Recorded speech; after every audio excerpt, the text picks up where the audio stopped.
The mysterious arrival expanded. It was a gray morning, the kind that settles over London like a shroud, keeping the streets cold and the fog thick, as if the city itself wished to conceal its secrets. The dark clouds overhead seemed to smother the sun, and the cobblestones beneath my feet glistened from the dampness. Even the familiar sounds of the city footsteps, horse-drawn carriages, the distant calls of street vendors seemed muffled. Lost to the fog. Chapter 1. I had just arrived at Baker Street, where the atmosphere always carried the weight of anticipation, when the unmistakable figure of Mrs. Hudson, the landlady, appeared at the door, clutching a letter in her hand. Without saying a word, she held it out for me. Her hands trembled ever so slightly, betraying the anxiety she usually kept in check. She had been in London long enough to recognize that a letter in the hands of Sherlock Holmes was never a simple matter. I accepted the letter from her, my curiosity piqued by the look of urgency in her eyes. "Mr. Holmes is in?" I asked, though I already knew the answer. "It's upstairs, Dr. Watson," Mrs. Hudson replied, her voice low and uncertain. "But this letter seems different. It's not from anyone I've ever seen before, and it carries an odd seal." The weight of her words hung in the air as I nodded, my mind racing with possibilities. A peculiar letter, a new case, perhaps. I wondered what mystery Holmes would soon be unraveling. I ascended the stairs, the old wood creaking beneath my boots. The familiar scent of tobacco and old books filled the air as I reached the second floor and made my way down the narrow hallway. Holmes, as usual, sat by the window, his sharp eyes taking in the ever-changing patterns of London life from above. A thick map of the city, dotted with various markings and annotations, was spread before him on the desk. He was immersed in his thoughts, his posture rigid, the only indication of his awareness of my presence being the slight tilt of his head. "Holmes," I called, breaking the silence. "I have something for you." Without turning around, he raised one long, pale hand, and I placed the letter in his grasp. He didn't look at it at first. Instead, he felt the weight of the envelope, noting its thickness and the slight indentation left by a wax seal. A faint smile, almost imperceptible, touched his lips. His eyes then moved to the seal of deep crimson wax embossed with a serpent, entwined around a dagger. "Curious," Holmes murmured, his fingers delicately breaking the seal with a swift motion. "A serpent, a dagger, a symbol of danger, or perhaps death, a messenger of poison." I was intrigued, though not yet convinced, that this letter was as ominous as it seemed. Holmes's deductions often held a certain poetic flair, but I was still uncertain of the danger in this particular missive. Holmes, however, did not waste time with preambles. He unfolded the letter with a calm deliberateness, his eyes scanning its contents with intense concentration. As I stood beside him, my gaze shifted between his face and the letter in his hands, curious to learn more of what had roused his interest. Finally, he lowered the letter, his eyes glinting with a mixture of excitement and caution. "Most curious request, Watson." "What is it, Holmes?" I asked, trying to read his expression. "What does the letter say?" Holmes leaned back in his chair, the letter resting in his hands as he regarded me. "It is an invitation to a murder mystery of a very peculiar nature. The sender claims to possess knowledge of a cream of poisoning, but not in the way one might think. A poisoning," I echoed. "But how can a letter poison someone?" Holmes raised an eyebrow, his mind already far ahead of me. "Ah, Watson, that is where the ingenuity lies. This is no ordinary poison, nor is it a conventional murder. The letter itself contains traces of a rare toxin, one that has been carefully infused into the ink. It's a most delicate and insidious method of assassination. Would you not agree?" My brow furrowed in confusion. "You mean to say the ink itself is poisonous?" "Precisely," Holmes replied, nodding gravely. "This is a poison that, once absorbed through the skin, begins its deadly work. Imagine, Watson, a letter arriving at the home of a target innocent enough in appearance, yet the very act of opening it is a silent, fatal trigger. The poison, carefully formulated, will enter the bloodstream through the fingertips of the reader, rendering them unconscious or worse within moments. I felt a shiver crawl down my spine as the weight of the situation began to sink in. And this poison, it's contained in the ink itself. What kind of toxin could be so potent, so fast-acting? Holmes's gaze darkened. I cannot say for certain yet, Watson, but I suspect it is one of the rarest poisons known to man. A toxin extracted from the venom of the Brazilian pit viper, mixed with a substance that induces paralysis. The victim may feel no pain, no warning of the deadly work within them, until it is too late. How dreadful, I whispered. Holmes's eyes flicked back to the letter, his mind worry as he processed the information. But here's the most curious aspect, Watson. The letter was postmarked from Lisbon. Yet, its target resides here in London, Mr. Jonathan Blakely, a prominent shipping magnate. Blakely has made his fortune through means both lawful and not so lawful.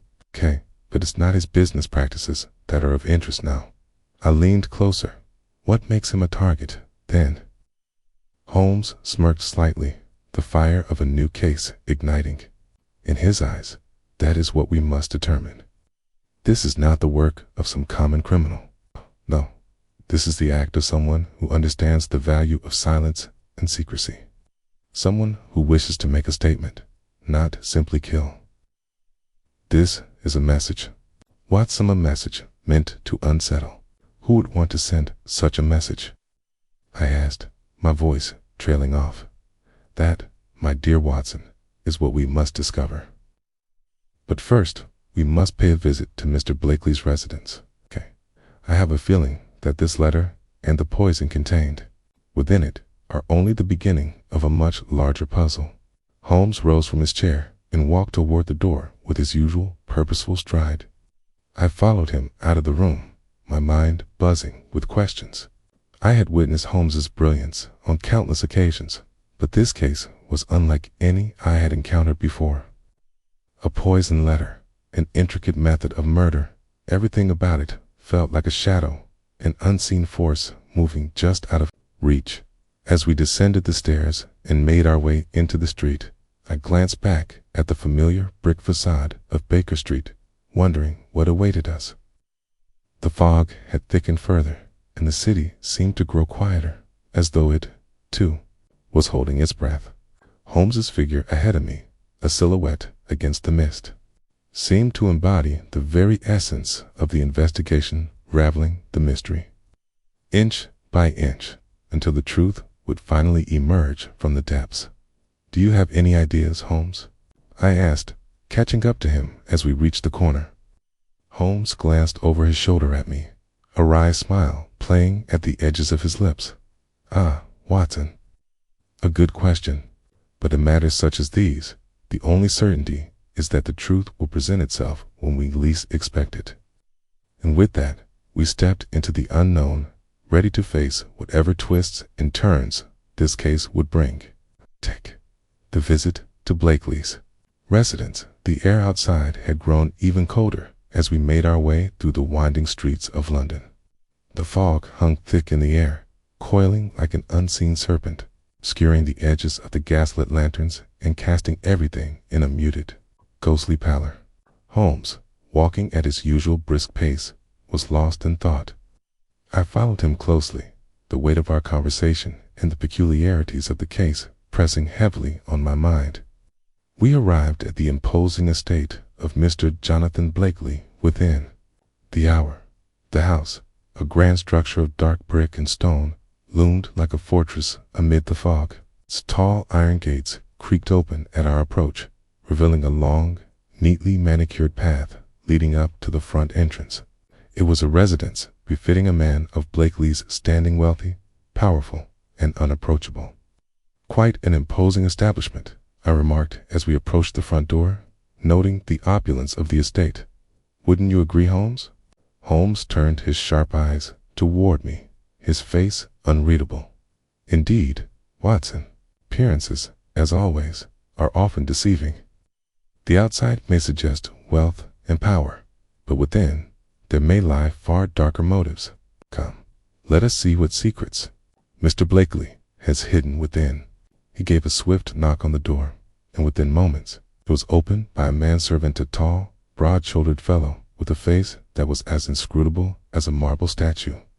He looked us over for a moment before stepping aside to allow us entry. "Mr. Holmes and Dr. Watson, I presume," the man said in a deep, gravelly voice. "I have been instructed to show you to Mr. Blakely's study." I nodded, though I couldn't help but feel the weight of the man's gaze as we stepped inside. The foyer was grand, with rich carpets and polished marble floors, but the sense of isolation here was palpable. There was a coldness to the place that made it feel as though the walls themselves were hiding something. The man led us down a series of corridors, each one lined with portraits of Blakely and his family, their stern expressions watching us with an unsettling intensity. It felt as though we were walking through a museum of wealth and power, a place where secrets were carefully preserved and never spoken aloud. Finally, we arrived at Blakely's study, a large room filled with bookshelves that reached up to the ceiling, heavy velvet curtains, and a grand desk situated in the center of the room. Blakely himself stood near the window, looking out over the estate with a distant expression on his face. His dark hair was neatly combed, and he wore a sharp suit that seemed perfectly tailored to his imposing frame. He turned as we entered, his eyes narrowing slightly as he took us in. "Mr. Holmes," Blakely said, his voice low and steady. "Dr. Watson, I assume you are here regarding the letter." I inclined my head. "Indeed, Mr. Blakely, we've come to learn more about this strange correspondence and the potential danger it poses." Blakely's lips twisted into a thin smile, though it didn't reach his eyes. "I was wondering when you'd show up." "You're as sharp as they say, Mr. Holmes. I trust you'll be able to make sense of this." Holmes stepped forward, his eyes scanning the room with a methodical precision. "You were the recipient of a most unusual letter, Mr. Blakely, postmarked from Lisbon, containing a deadly poison in the ink. Do you recall anything unusual about the letter's arrival?" Blakely's gaze flickered momentarily, and I saw a brief flash of unease in his eyes. But it was gone as quickly as it had appeared. "Nothing out of the ordinary," he replied, though his voice was tinged with a subtle unease. "It arrived as any other letter would by post, through the usual channels. At first, I thought it was some sort of joke, but after reading it, I realized there was something off." Holmes nodded, his mind clearly working in overdrive. "And what did the letter say, Mr. Blakely, if you don't mind me asking?" Blakely hesitated for a moment, then reached into his desk drawer and pulled out a folded piece of paper. He handed it to Holmes without a word, his gaze flickering nervously to the door as though expecting someone to enter. Holmes unfolded the letter with the same deliberate care that he always took when handling such delicate matters. I leaned in to read along with him. The letter was brief, but its contents were chilling. "Mr. Blakely, you have lived a life built on secrets, lies, and manipulation. Okay? No man, no matter how powerful, can escape what is coming for him. It's in your hands. You now hold your death. Be warned, the poison in the ink is already taking hold. You've had mere moments before the world you've built crumbles at your feet. Yours in secrecy, an uninvited guest." Holmes read it twice, his brow furrowing as he processed the words. "This is a message, Watson, deliberate, calculated. Sender wants to be sure Mr. Blakely knows he is being watched, that his death is imminent. But why the theatricality? Why the cryptic nature of the warning?" Kea glanced at Blakely, whose face had gone pale as he listened. His earlier bravado had vanished, replaced by an unease that was palpable. "How did you come to realize that?" The letter was poisoned, Mr. Blakely, I asked, my voice low. Blakely took a shaky breath before answering. I didn't, not immediately. It wasn't until after I'd read it that I began to feel strange. I thought it was just my nerves, but as the day went on, I felt weaker. A sense of paralysis began creeping up my arms and legs. I summoned my doctor, and he confirmed my suspicions. The poison was in the ink. Holmes's eyes gleamed with recognition, and the doctor could offer no explanation for how it was delivered. Blakely shook his head. None. It's unlike anything I've ever heard of, but I'm certain that whatever poison it is, it's in my system, and I've no time left. Holmes turned his gaze to the window, his mind clearly racing. You've done well to seek out help, Mr. Blakely, but you must understand, the danger may not be over. Whoever is behind this would not rest until they have finished what they started. Unlikely he's his. Trembled as he sat down behind his desk. I've made many enemies in my time, Mr. Holmes. Some of them have far-reaching influence, and they're not easily ignored. None of them would go to such lengths unless— his voice trailed off, and I saw the flicker of realization in his eyes. Unless they knew something about you, something no one else did. Holmes finished for him. Exactly. This is personal, Mr. Blakely, and it is far from over. For a moment, there was silence in the room, the tension thick enough to cut through with a knife. Holmes looked around the study, his sharp eyes scanning the walls, the desk, the bookshelves. Tell me, Mr. Blakely, do you have any idea who might wish you harm in this manner?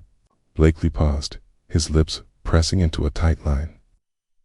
I'm afraid there are many who could be behind this, but there is one, a man I've wronged, a man who has nothing left to lose. Holmes nodded slowly, his gaze fixed on Blakely. We shall need to look into him, then. But first, I suggest we find out just how far-reaching this plot may be. With that, Holmes turned on his heel and motioned for me to follow. The mystery had only just begun, and I could sense that the game was afoot. Chapter 2. The first clue. The mist lingered in the air as we left Blakely's estate, the chill of the fog creeping into my bones. Holmes moved quickly, his long coat fluttering behind him as he navigated the labyrinthine streets of London. I had never seen him so focused, his mind already running several steps ahead of the puzzle we were trying to solve. The gravity of the situation weighed heavily on both of us. A man had received a poisoned letter, and though his life was endangered, the full depth of the scheme was still veiled in shadow. I followed Holmes closely, trying to keep up with his pace as we made our way to the nearest carriage. Holmes, I began, speaking for the first time since our departure, do you have any idea what this poison could be, and why it's so different from any I've encountered before? Holmes glanced at me, his sharp eyes betraying nothing of his thoughts. I have a few ideas, Watson, but nothing definitive yet.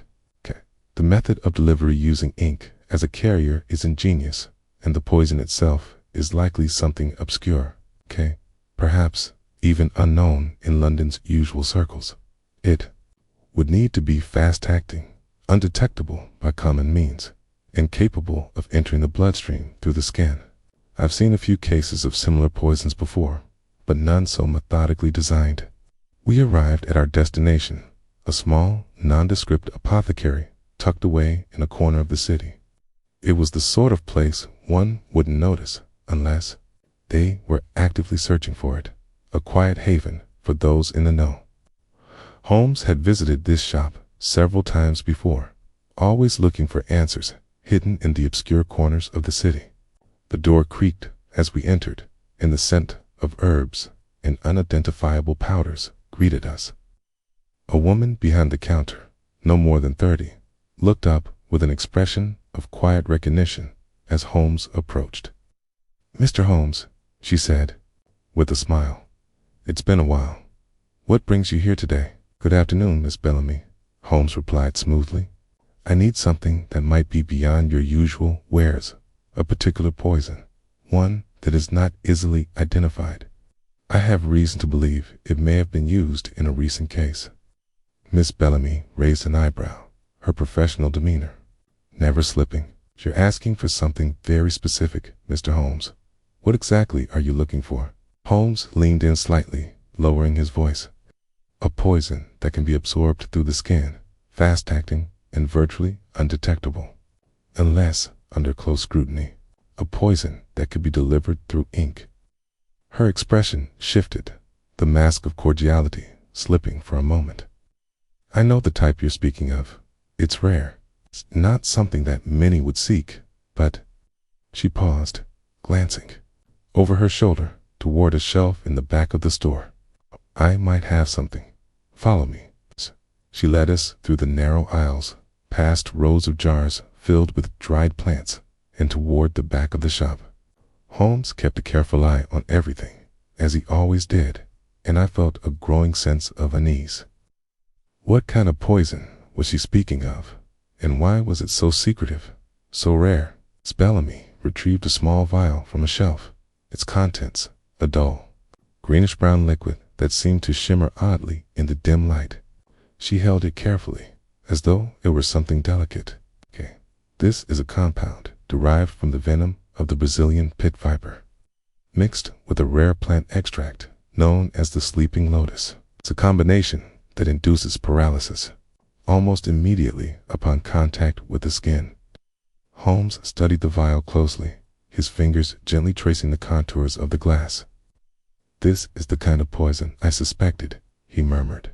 "It works quickly, and its effects are subtle, almost unnoticeable until the victim begins to feel the loss of control over their own body." Miss Bellamy's eyes flickered nervously. "I don't suppose you're using it for anything illicit, Mr. Holmes. I don't want any trouble." Holmes offered her one of his rare, reassuring smiles. "Of course not, Miss Bellamy. I'm investigating a case, and I need to understand the poison's effects. Rest assured, I'm not in the business of anything unlawful. This particular compound is not one that's used often, is it?" She hesitated. "No, it's not. In fact, it's quite expensive. Only a few people in London would even know how to use it, let alone procure it." "Who, for example?" Holmes pressed, his voice quiet but insistent. Miss Bellamy shifted uncomfortably, clearly reluctant to name names. "I'd be careful if I were you, Mr. Holmes. There are certain individuals who might take offense if they knew someone was asking about this particular mixture. Let's just say there are some who are very protective of their trade." Holmes's eyes narrowed slightly. "I'll keep that in mind. I trust you won't mind if I take the vial with me. I'll need to make a record of it." "Of course," Miss Bellamy replied, her tone suddenly professional again. She handed Holmes a ledger and wrote something in it before handing it to him. "Take it, but be careful." Holmes nodded his thanks, paying the woman with a crisp note before we turned and exited the apothecary. The vial was now securely in his coat pocket, a crucial piece of the puzzle that was slowly taking shape. As we made our way back to the carriage, I couldn't shake the feeling that we were getting closer to the truth. But there was still something lurking just beyond our grasp.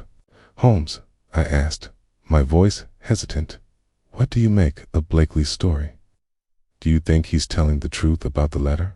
Holmes glanced at me, his face unreadable. "Blakely is an interesting character, Watson. A man of power and influence, but one who is not above hiding his secrets. His reaction to the poisonous fear was genuine, I have no doubt. Okay, but I am not yet convinced that he is entirely innocent in this matter. There is something he is withholding, something that connects him to the letter, to the poison, and to the larger plot that is slowly unfolding." We arrived back at Baker Street shortly thereafter, and Holmes immediately began pacing as he examined the vial in his hand. "We are close, Watson, but we must be cautious. Whoever is behind this knows exactly what they're doing. They are meticulous, precise. We must think as they do. I watched Holmes as he set the vial down on the table, his eyes alight with determination. This case was far from over. In fact, it was only just beginning. The trap unfolds. The fog that had settled over London seemed to thicken as we made our way back to Baker Street. Holmes's mind, always racing with 1,000 thoughts, was particularly active that evening. His eyes sparkled with the gleam of a mystery that had drawn him in completely. I, too, found myself gripped by the case. What had started as an unusual and seemingly straightforward assassination attempt had transformed into something far more complex, a web of secrets and lies that we had only begun to untangle. As we entered the sitting room, Holmes immediately set to work, his hands instinctively reaching for a stack of notes, a map, and various newspapers that were strewn across his desk. I took a seat in my usual chair by the fire, feeling the warmth of the flames seep into my bones. It had been a long day, and I was keen to relax, but I knew it was far from over. "Holmes," I ventured cautiously, "what is it you intend to do next? We have the vial, but how do we proceed from here?" Holmes, without looking up, responded with his usual air of quiet confidence. "The vial, Watson, is only one part of the puzzle. We have a poison, yes, but what we truly need to understand is why this particular poison was chosen and why it was used in such a theatrical manner. We have a man Blakely who is either the victim or the intended victim of a carefully orchestrated scheme. But the question remains, who is behind this plot and what is their end goal?" I nodded, appreciating his insight, but still struggling to connect the dots. Blakely himself admitted to making many enemies. Perhaps one of them is behind this attempt on his life. Holmes finally looked up from his papers, his eyes gleaming with a sharp, calculating intensity. "Exactly. But we must not fall into the trap of assuming Blakely's enemies are the only ones at play here. No, Watson. This is far more intricate. This poison, this letter, was all designed to send a message. But to whom and for what purpose?"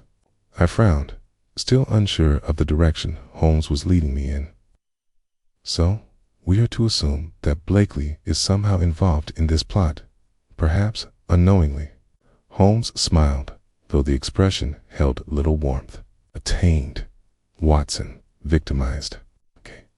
But he is a part of a larger scheme, and if we are to unravel it, we must look beyond him." Just as he finished speaking, there came a sharp knock at the door. Mrs. Hudson entered, holding a telegram in her hand. "Mr. Holmes, this just arrived for you," she said, her voice tinged with curiosity. Holmes took the telegram without a word, his expression unreadable as he scanned its contents. "Interesting," he muttered, more to himself than to me. "It seems our friend Mr. Blakely has made a hasty move. He's requested our presence at his estate again."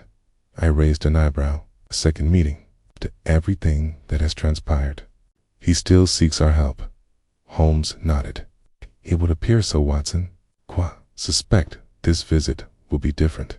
He is hiding something, perhaps. He has finally decided to reveal what he knows." Within minutes, we were back on our way to Blakely's estate. The streets had emptied by now, the usual hustle and bustle of the day replaced by the quiet solitude that descended upon the city at night. The lamps cast long shadows on the damp pavement, and the fog seemed to have taken on a menacing presence. It was as if the entire city was holding its breath, waiting for the inevitable. When we arrived at Blakely's residence, the door was opened by the same manservant who had greeted us earlier. He ushered us inside without a word, his face devoid of emotion. The tension in the air was palpable, and I could tell that Holmes was already piecing together the situation in his mind, his thoughts as sharp and focused as ever. Blakely was waiting for us in his study, standing by the window once again, his silhouette outlined against the dim light. He turned as we entered, his expression more serious than I had seen it before. Mr. Holmes, Dr. Watson, Blakely said, his voice low. I trust you found the time to think over my case. I need your help now more than ever. Holmes fixed his gaze on Blakely, his eyes narrowing slightly. You've called us here for a reason, Mr. Blakely, but I must ask, what is it you have not told us? You've been withholding something, and I believe it is crucial to our understanding of the situation. Blakely hesitated, a flicker of fear crossing his face. He stopped himself, then walked toward his desk, picking up a small box that had been placed there. I've been reluctant to share everything, but I realize now that I have no choice. Holmes stepped forward, his keen eyes never leaving Blakely's movements. What is this? Blakely opened the box to reveal a folded piece of paper, along with a small vial similar to the one we had obtained earlier. Holmes took the vial with careful precision, inspecting it closely. It was identical to the one we had purchased from Miss Bellamy's, same shape, same contents. But it was the paper that intrigued me. Blakely unfolded the note and handed it to Holmes. The writing was elegant, almost too formal, but the words struck a chilling tone. Mr. Blakely, you have been warned, yet you persist. The poison you hold is but a taste of what awaits. If you do not heed the warning and comply with the instructions enclosed, I will ensure that your life comes to an end, not by your own hand, but by those you trust. There is no escape. The game is afoot. Holmes's fingers tightened around the paper as he read the words. I could see the shift in his demeanor. This was no longer just a simple case of a poisoned letter. This was something far more deliberate, far more personal. The message was clear. Whoever was behind this plot was watching Blakely orchestrating a game in which he was the main player. How long has this been happening, Mr. Blakely? Holmes asked, his voice calm but laced with underlying urgency. How long has this person been threatening you? Blakely sat down heavily in his chair, his face drawn with exhaustion. I've been receiving notes for months, but this one is different. It's become too real. I fear for my life, Mr. Holmes, and for the lives of those around me. Holmes was silent for a moment, his mind working quickly, piecing together the threads that had been laid out before him. Finally, he spoke. Someone is using you as a pawn, Mr. Blakely, but they are not simply interested in your death. They are sending a message, one that goes beyond you, beyond your past. This is about control, about manipulation. And the sooner we find out who is orchestrating this plot, the better. Blakely's eyes widened, his breath shallow, as the weight of Holmes's words sank in. But how? How do we stop it? Holmes turned toward me, his gaze intense. We will bait the trap, Watson. We will give our adversary exactly what they want, only to catch them in the act. Section 5. The trap is set. The hours following our meeting with Blakely were filled with intense preparation. Holmes seemed to exist in a different realm, his mind fully absorbed in the complexity of the situation. His usual calm demeanor had transformed into something more focused, as if a switch had been flipped. There was no room for distractions. The mystery before us was no longer about a poisoned letter or a simple case of avenge. It was a carefully orchestrated game that we had only just begun to understand. No, it's not. In fact, it's quite expensive. Only a few people in London would even know how to use it, let alone procure it. Who, for example? Holmes pressed, his voice quiet but insistent. Miss Bellamy shifted uncomfortably, clearly reluctant to name names. I'd be careful if I were you, Mr. Holmes. There are certain individuals who might take offense if they knew someone was asking about this particular mixture. Let's just say there are some who are very protective of their trade. Holmes's eyes narrowed slightly. I'll keep that in mind. But I trust you won't mind if I take the vial with me. I'll need to make a record of it. Of course, Miss Bellamy replied, her tone suddenly professional again. She handed Holmes a ledger and wrote something in it before handing it to him. Take it, but be careful. Holmes nodded his thanks, paying the woman with a crisp note before we turned and exited the apothecary. The vial was now securely in his coat pocket, a crucial piece of the puzzle that was slowly taking shape. As we made our way back to the carriage, I couldn't shake the feeling that we were getting closer to the truth. But there was still something lurking just beyond our grasp. Holmes, I asked, my voice hesitant, what do you make of Blakely's story? Do you think he's telling the truth about the letter? Holmes glanced at me, his face unreadable. Blakely is an interesting character, Watson, man of power and influence, but one who is not above hiding his secrets. His reaction to the poisonous fear was genuine, I have no doubt. But I am not yet convinced that he is entirely innocent in this matter. There's something he is withholding, something that connects him to the letter, to the poison, and to the larger plot that is slowly unfolding. We arrived back at Baker Street shortly thereafter, and Holmes immediately began pacing as he examined the vial in his hand. We are close, Watson, but we must be cautious. Whoever is behind this knows exactly what they're doing. Meticulous, precise. We must think as they do. I watched Holmes as he set the vial down on the table, his eyes alight with determination. This case was far from over. In fact, it was only just beginning. The trap unfolds. The fog that had settled over London seemed to thicken as we made our way back to Baker Street. Holmes's mind, always racing with 1,000 thoughts, was particularly active that evening. His eyes sparkled with the gleam of a mystery that had drawn him in completely. I, too, found myself gripped by the case. What had started as an unusual and seemingly straightforward assassination attempt had transformed into something far more complex. A web of secrets and lies that we had only begun to untangle. As we entered the sitting room, Holmes immediately set to work, his hands instinctively reaching for a stack of notes, a map, and various newspapers that were strewn across his desk. I took a seat in my usual chair by the fire, feeling the warmth of the flames seep into my bones.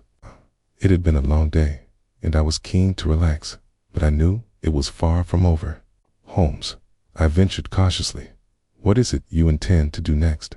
We have the vial, but how do we proceed from here? Holmes, without looking up, responded with his usual air of quiet confidence. The vial, Watson, is only one part of the puzzle. We have a poison, yes, but what we truly need to understand is why this particular poison was chosen and why it was used in such a theatrical manner. We have a man Blakely who is either the victim or the intended victim of a carefully orchestrated scheme. But the question remains, who is behind this plot and what is their end goal? I nodded, appreciating his insight, but still struggling to connect the dots. Blakely himself admitted to making many enemies. Perhaps one of them is behind this attempt on his life. Holmes finally looked up from his papers, his eyes gleaming with a sharp, calculating intensity. Exactly, but we must not fall into the trap of assuming Blakely's enemies are the only ones at play here. No, Watson, this is far more intricate. It's poison. This letterette was all designed to send a message. But to whom, and for what purpose? I frowned, still unsure of the direction Holmes was leading me in. So we are to assume that Blakely is somehow involved in this plot, perhaps unknowingly. Holmes smiled, though the expression held little warmth. Not involved, Watson victimized. But he is a part of a larger scheme, and if we are to unravel it, we must look beyond him. Just as he finished speaking, there came a sharp knock at the door. Mrs. Hudson entered, holding a telegram in her hand. "Mr. Holmes, this just arrived for you," she said, her voice tinged with curiosity.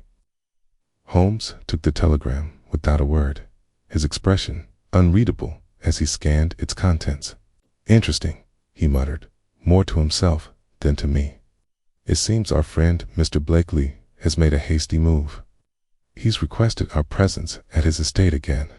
I raised an eyebrow. A second meeting. Okay. After everything that has transpired, he still seeks our help. Holmes nodded. It would appear so, Watson. I suspect this visit will be different. He is hiding something. Perhaps he has finally decided to reveal what he knows. Within minutes, we were back on our way to Blakely's estate. The streets had emptied by now, the usual hustle and bustle of the day replaced by the quiet solitude that descended upon the city at night. The lamps cast long shadows on the damp pavement, and the fog seemed to have taken on a menacing presence. It was as if the entire city was holding its breath, waiting for the inevitable. When we arrived at Blakely's residence, the door was opened by the same manservant who had greeted us earlier. He ushered us inside without a word, his face devoid of emotion. The tension in the air was palpable, and I could tell that Holmes was already piecing together the situation in his mind, his thoughts as sharp and focused as ever. Blakely was waiting for us in his study, standing by the window once again, his silhouette outlined against the dim light. He turned as we entered, his expression more serious than I had seen it before. To Holmes, "Dr. Watson," Blakely said, his voice low. "I trust you found the time to think over my case. I need your help now, more than ever." Holmes fixed his gaze on Blakely, his eyes narrowing slightly. "You've called us here for a reason, Mr. Blakely, but I must ask, what is it you have not told us? You've been withholding something, and I believe it is crucial to our understanding of the situation." Blakely hesitated, a flicker of fear crossing his face. He stopped himself, then walked toward his desk, picking up a small box that had been placed there. "I've been reluctant to share everything, but I realize now that I have no choice." Holmes stepped forward, his keen eyes never leaving Blakely's movements. "What is this?" Blakely opened the box to reveal a folded piece of paper, along with a small vial similar to the one we had obtained earlier. Holmes took the vial with careful precision, inspecting it closely. It was identical to the one we had purchased from Miss Bellamy's, same shape, same contents. But it was the paper that intrigued me. Blakely unfolded the note and handed it to Holmes. The writing was elegant, almost too formal, but the words struck a chilling tone. "Mr. Blakely, you have been warned, yet you persist. The poison you hold is but a taste of what awaits. If you do not heed the warning and comply with the instructions enclosed, I will ensure that your life comes to an end, not by your own hand, but by those you trust. There is no escape. The game is afoot." Holmes's fingers tightened around the paper as he read the words. I could see the shift in his demeanor. This was no longer just a simple case of a poisoned letter. This was something far more deliberate, far more personal. The message was clear. Whoever was behind this plot was watching Blakely orchestrating a game in which he was the main player.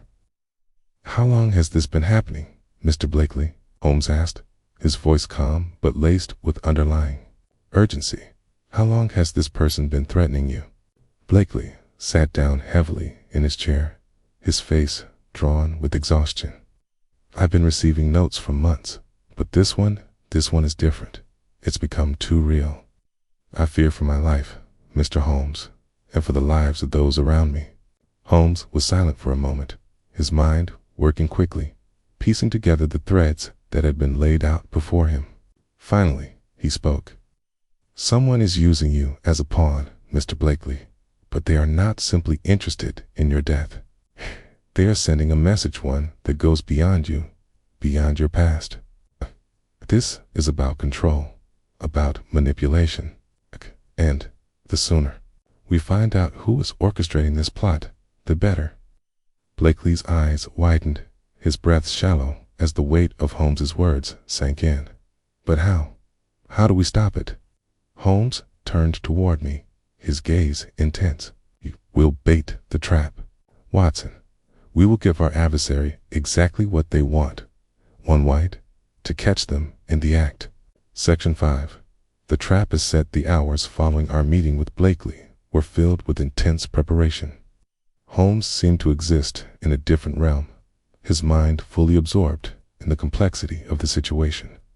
His usual calm demeanor had transformed into something more focused, as if a switch had been flipped. There was no room for distractions. The mystery before us was no longer about a poisoned letter or a simple case of revenge. It was a carefully orchestrated game that we had only just begun to understand. Chapter 3. We returned to Baker Street, where Holmes immediately began planning his next steps. The study was filled with papers, maps, and notes, his way of organizing the chaos of his thoughts. I sat in my usual chair, watching him work, occasionally offering suggestions, though I knew it was only Holmes's brilliance that would lead us to the truth. "It's quite clear," Holmes said, his voice tinged with a rare excitement, "that this entire scheme is not about Blakely's death alone. It's far more layered. Someone is manipulating the situation, playing a far-reaching game, and Blakely is merely a pawn, a figurehead in a larger plot. The poisoned letter was only a means of setting the stage. Our adversary is watching us, and they have been for some time." I leaned forward, my brow furrowing in thought. "So, the threats, the messages, this is all part of a bigger scheme?" Holmes nodded, his fingers tracing a line through the scattered notes before him. "Exactly, Watson. But the key to unraveling this mystery lies in understanding why. Blakely, why now? What is the end game?" I watched him as he worked, the intensity of his focus making him appear almost otherworldly. It was moments like these that reminded me of Holmes's unique genius, his ability to see patterns where others saw only chaos. "We need to bait the trap, Watson," Holmes continued, his eyes flicking over the pages before him. "Our adversary is watching Blakely. They believe they are in control. But we will turn the tables. We will give them what they want, and in doing so, we will expose them." I hesitated, feeling the weight of the plan. But how do we bait the trap? "The person behind this scheme is clearly skilled, Holmes. They've anticipated every move so far. What makes you think they'll fall into this trap?" Holmes's eyes gleamed with determination. "Ah, Watson, that's the beauty of it. They believe themselves to be in control, but no one can predict. Every move, every player has a blind spot. And it is in that blind spot that we will catch them." He stood up suddenly, his sharp eyes fixed on the window.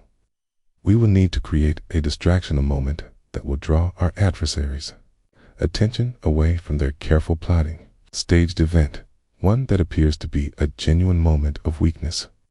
We will create a sense of vulnerability for Blakely.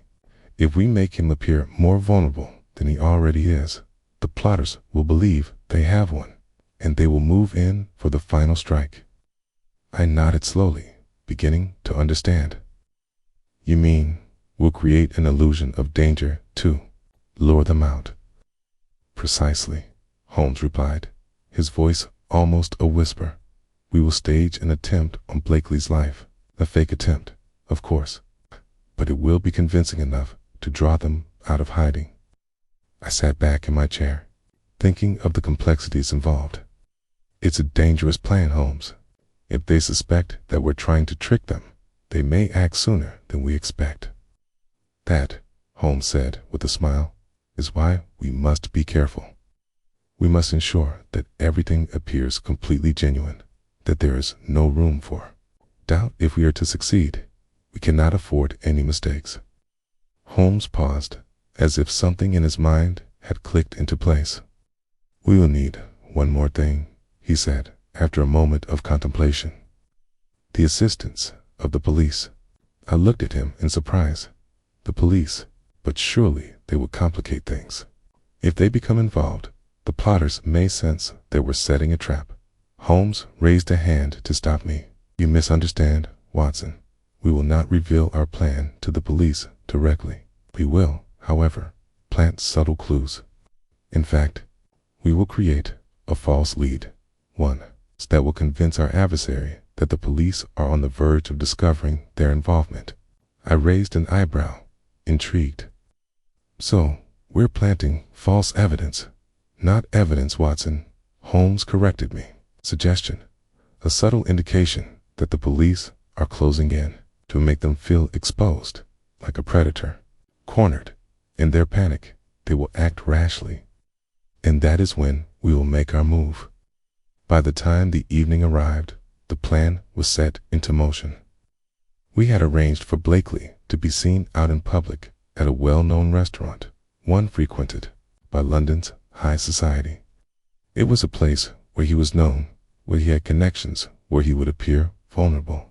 Holmes had arranged for a staged confrontation between Blakely and a hired actor, a man who would pose as a vengeful enemy seeking retribution.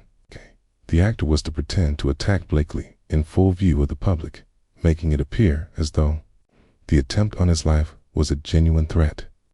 Holmes had prepared every detail: the timing of the confrontation, the positioning of the onlookers, the carefully placed props that would make the scene look as realistic as possible. All of it was designed to create a spectacle. It was a calculated risk, one that could go awry if even the smallest detail was overlooked. But Holmes was never one to shy away from danger. As we arrived at the restaurant, the air thick with anticipation, I could sense the tension building between us. The plan was in motion. There was no turning back now. Blakely arrived at the restaurant shortly after us, his expression a mixture of apprehension and resolve. He had agreed to the plan, though I could tell he was uncomfortable with the idea of putting his life in such apparent danger. Holmes had convinced him that this was the only way to flush out the true culprit behind the plot. For once, Blakely seemed to trust us completely. As the evening unfolded, Holmes and I kept a watchful eye on the proceedings, blending into the crowd of guests. At precisely the right moment, the actor dressed as an irate business associate approached Blakely. The confrontation began with heated words, escalating quickly into a physical altercation. Chairs were knocked over, and Blakely's voice rang out, feigning distress. The entire scene played out as planned. The surrounding guests reacted with shock, some of them gasping, others rising from their seats to intervene. The entire restaurant became a flurry of movement, with the actor pushing Blakely to the ground. It was chaos, but controlled chaos, a moment of manufactured vulnerability that was designed to catch the attention of our hidden adversary.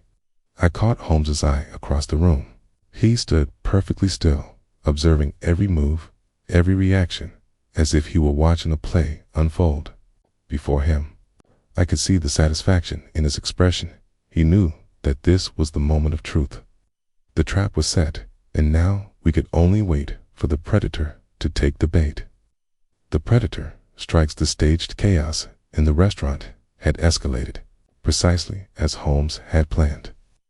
The tension in the room hung thick with anticipation as the false confrontation between Blakely and the hired actor continued. Onlookers were now fully engaged, some attempting to separate the two men, while others stood frozen, their eyes wide in shock. It was a well-executed spectacle, so convincing that even I, who knew of the deception, felt the pulse of danger in the air.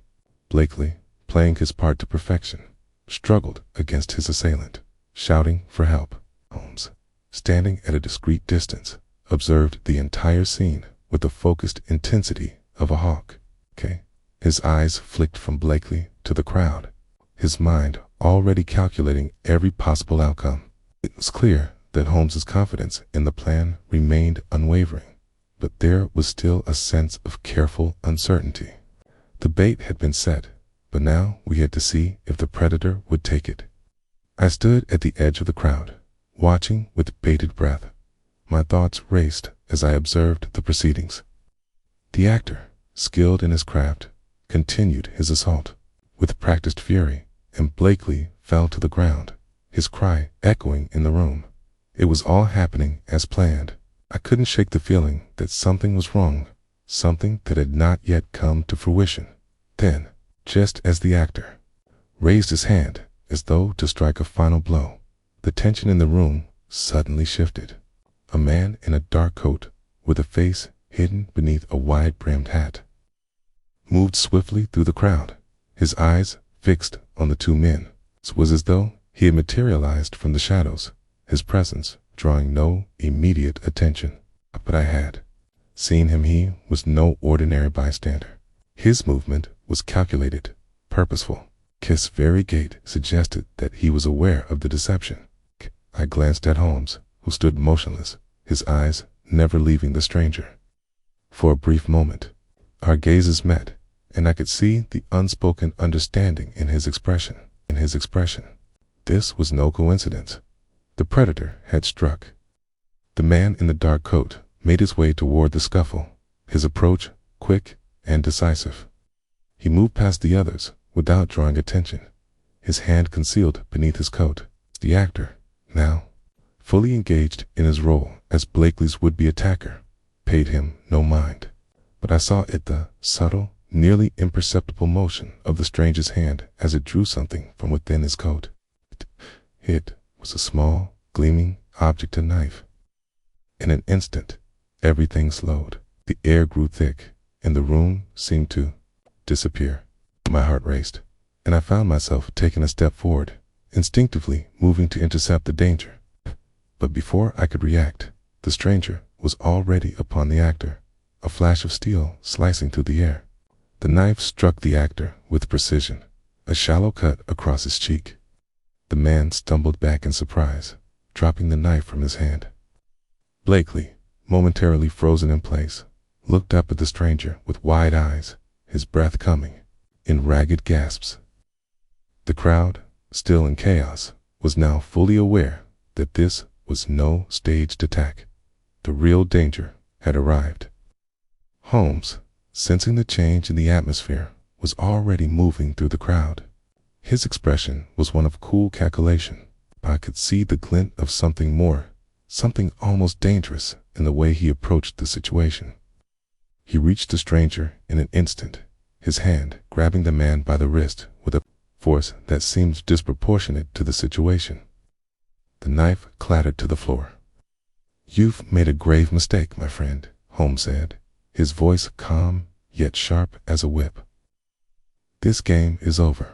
The man in the dark coat glared at Holmes, his lips curling into a snarl. But before he could make any further move, two constables, who had been discreetly placed by Holmes earlier, rushed forward and subdued the man with ease. He struggled against their grip, but it was clear he was outmatched. Blakely, his face pale and his hands trembling, looked up at Holmes. "Who is this man?" he asked, his voice hoarse. "What has just happened?" Holmes turned to him, his gaze now softened, though there was no mistaking the seriousness of the situation. "The man you see before you, Mr. Blakely, is the one who has been orchestrating this entire affair. He was the one who sent the poison letter, the one who has been pulling the strings." Cayley's eyes widened, and he staggered back slightly, as if the truth had physically struck him. "But why? Why me?" Holmes's expression remained cool, his mind already beginning to piece together the man's motives. "You were never the true target, Mr. Blakely. You were merely the means by which the real plan could unfold. Ain't this man, and others like him, are part of a much larger syndicate, one that uses fear and manipulation as tools of control. They planted the poison in that letter to shake you, to make you vulnerable. And when you responded, they knew they could move in." I took a step forward, my mind reeling from the events that had unfolded. But what about the police? How does this man fit into the larger scheme? Holmes turned to me, his eyes narrowing slightly. "The police were part of the game, Watson. The false lead we planted earlier was to make our adversary believe the authorities were on the verge of uncovering their involvement. It worked, as you can see. This man was here to finish what he started, to ensure that Blakely's life would be claimed, just as the letters promised." I glanced at the man in the dark coat, who was now being restrained by the constables, His face was twisted in anger, but there was no fear.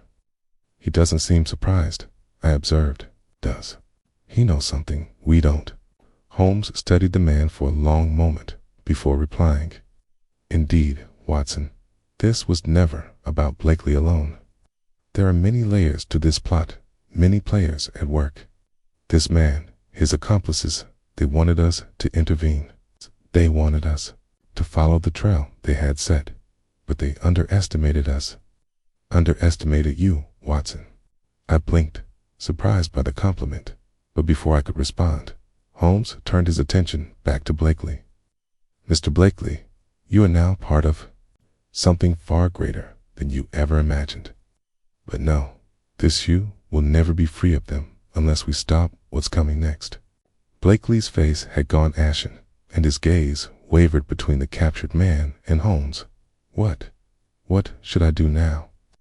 Holmes's eyes gleamed, the excitement of the chase evident. You, Mr. Blakely, are no longer in danger, Atia, but the real threat, whoever is orchestrating this, remains out there. The game is not over, not by a long shot. As the constables dragged the man away, Holmes turned toward me, his expression one of determination. This is merely the beginning, Watson. We've caught one of the players, but the rest of the pieces are still in motion. We must act swiftly. The room began to settle, the tension easing as the immediate danger had passed. But in the pit of my stomach, I knew that we were far from the end of this mystery. It was only just beginning. Chapter 4. The Silent String Puller. The aftermath of the confrontation in the restaurant was a mixture of relief and lingering tension. The man in the dark coat, whom we had captured with such precision, had been taken to a local holding cell. Blakely, still in shock from the close encounter, had been escorted back to his residence under the protection of the constables. Holmes, ever meticulous, had arranged for the police to take statements, all while maintaining his usual air of calm authority. As we made our way back to Baker Street, the weight of the events we had witnessed pressed heavily on my mind. The immediate danger had been diffused. I couldn't shake the feeling that the man in the dark coat was merely a pawn in a much larger game, one that was far from over. Holmes, as always, seemed to be one step ahead, his mind already spinning the next phase of the investigation. His steps were brisk and purposeful, and I couldn't help but admire his ability to compartmentalize the chaos around him. Holmes, I said, as we entered the sitting room, do you believe we've caught the mastermind behind this scheme? Holmes gave me a sidelong glance, his expression unreadable. The man we captured is certainly a key player, Watson, but whether he is the mastermind, I cannot say for certain. He is part of a larger network, one that is as elusive as it is dangerous. I sat down, feeling the exhaustion of the day settle into my bones. Then, what now? We've dealt with the immediate threat, but the greater mystery remains unsolved. Holmes's gaze shifted toward the window, his eyes distant. We must get to the heart of the matter, Watson. The poison in that letter was a tool of means to an end. The man in the dark coat was sent to finish what had been started, but there is still more to uncover. The question is no longer about Blakely's life. It's about the group behind this, their motives, and their ultimate goal. I leaned forward, my mind still racing. You believe this is all connected to something bigger? But what could they want with Blakely? He's only one piece of the puzzle. Holmes nodded slowly, his fingers steepling as he contemplated the situation. Precisely, Watson. Blakely is a means, not an end. He is, at best, a tool in a much larger scheme. But who is pulling the strings, and why choose him? His words echoed in my mind, and I couldn't help but ask, could it be that they're using him to send a message, a warning to others? Holmes looked at me with a glint of approval in his eyes. An excellent thought, Watson. But it's not just a message, it's a carefully orchestrated game. Someone is manipulating the situation, with the precision of a chess master, and Blakely is merely the first move. I paused, considering the implications. So, if Blakely is just a pawn, then who is the king? Who is the one truly behind this? Holmes smiled faintly, the corner of his lips curling up ever so slightly. That, Watson, is the mystery we must unravel. And it is a mystery that will require patience, observation, and perhaps a few unexpected twists. Just as he finished speaking, there came a knock at the door. Mrs. Hudson entered, holding a letter in her hand. "Mr. Holmes, this just arrived for you," she said, her expression a mixture of curiosity and concern. Holmes took the letter without hesitation, his eyes scanning the address before he broke the seal. He unfolded the paper, his brow furrowing slightly as he read the contents. I could see his mind already at work, the gears turning as he processed the information. "Well?" I asked, eager to know what had been revealed. Holmes looked up from the letter, his face a mask of concentration. "It's a message," he said simply, "and not from the man we captured, but from someone far more dangerous." I raised an eyebrow. "It's a message from whom?" Holmes placed the letter on the table and sat down, his fingers still tracing the edges of the paper. "From the true mastermind behind this entire operation.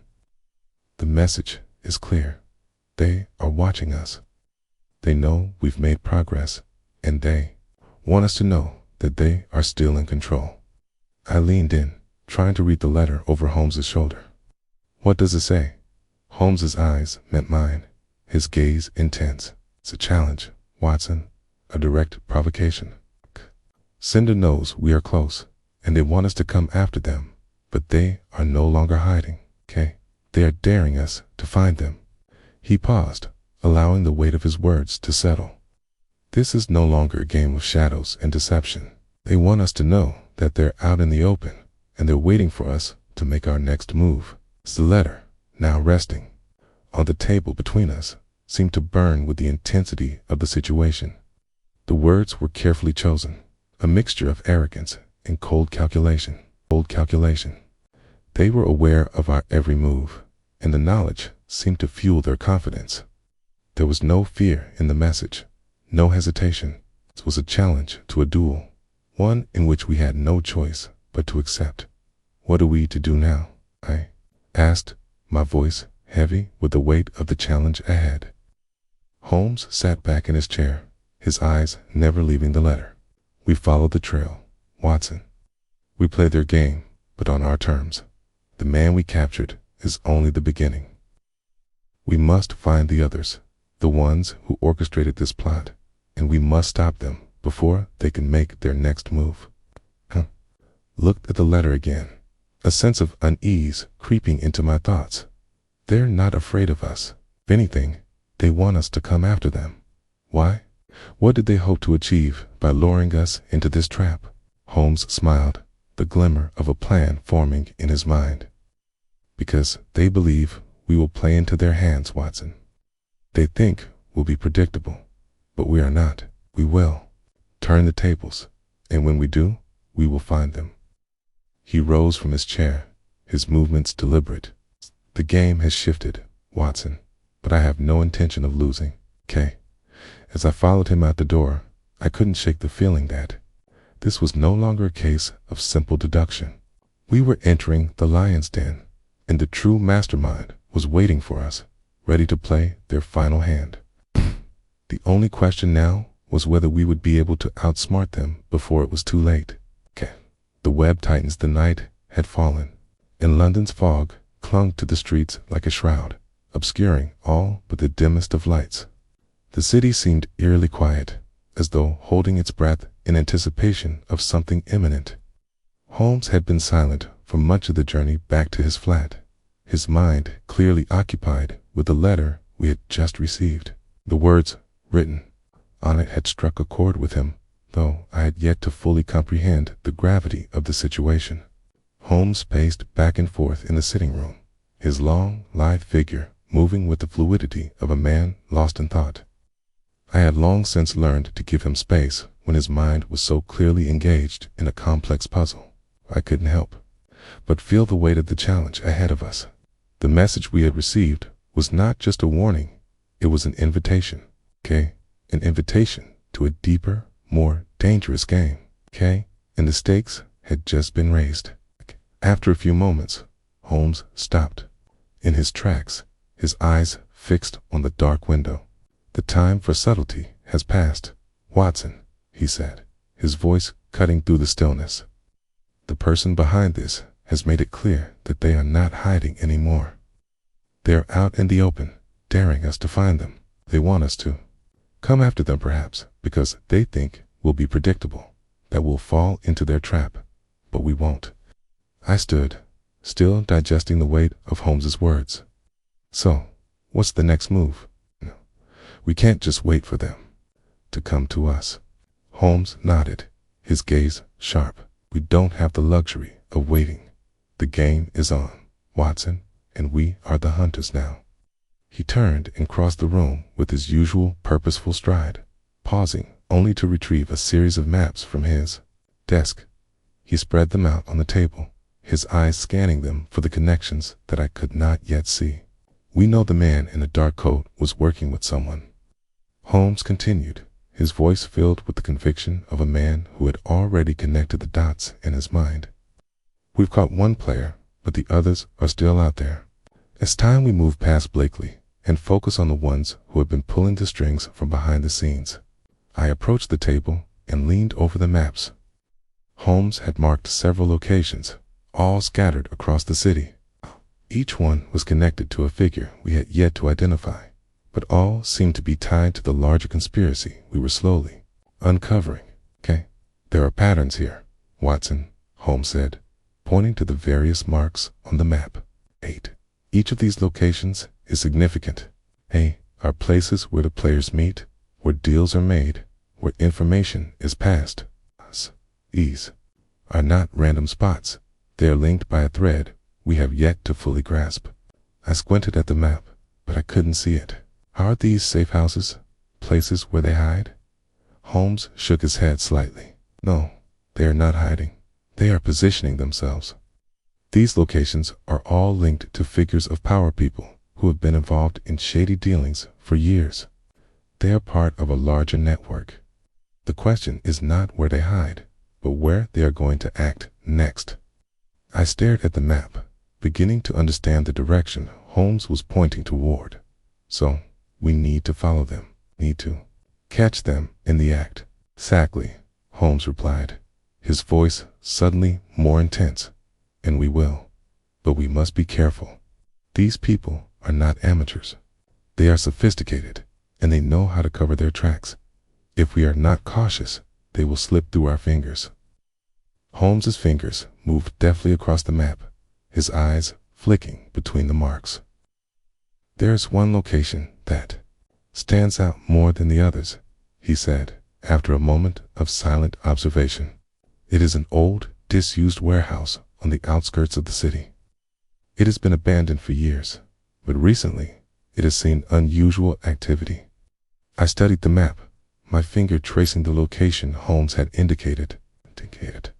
"Do you think they're using this place for meetings?" Holmes's eyes glittered with the thrill of the chase. "It's more than just meetings, Watson.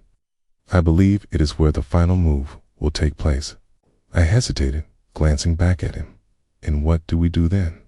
"We can't simply walk into a trap." Holmes's lips curled into a slight smile, though it lacked the warmth I had seen in his other smiles. "Of course not. We'll not walk into anything. We'll set our own trap, carefully calculated move to lure them into the open." I was still unsure. How can we be certain they'll take the bait?" Holmes turned to face me, his eyes steady. "We'll use the one thing they can't resist, Watson, their need for control. I believe they are untouchable, that no one can outsmart them, but I know they're flawed. Every player in this game has weaknesses. All we have to do is exploit them." His words hung in the air, their meaning heavy with promise. "How exactly do we intend to do that?" Holmes did not answer immediately. Instead, he turned back to the map, his eyes scanning it as if he were waiting for the pieces to fall into place. "We will need a few more things first," he said, his voice thoughtful.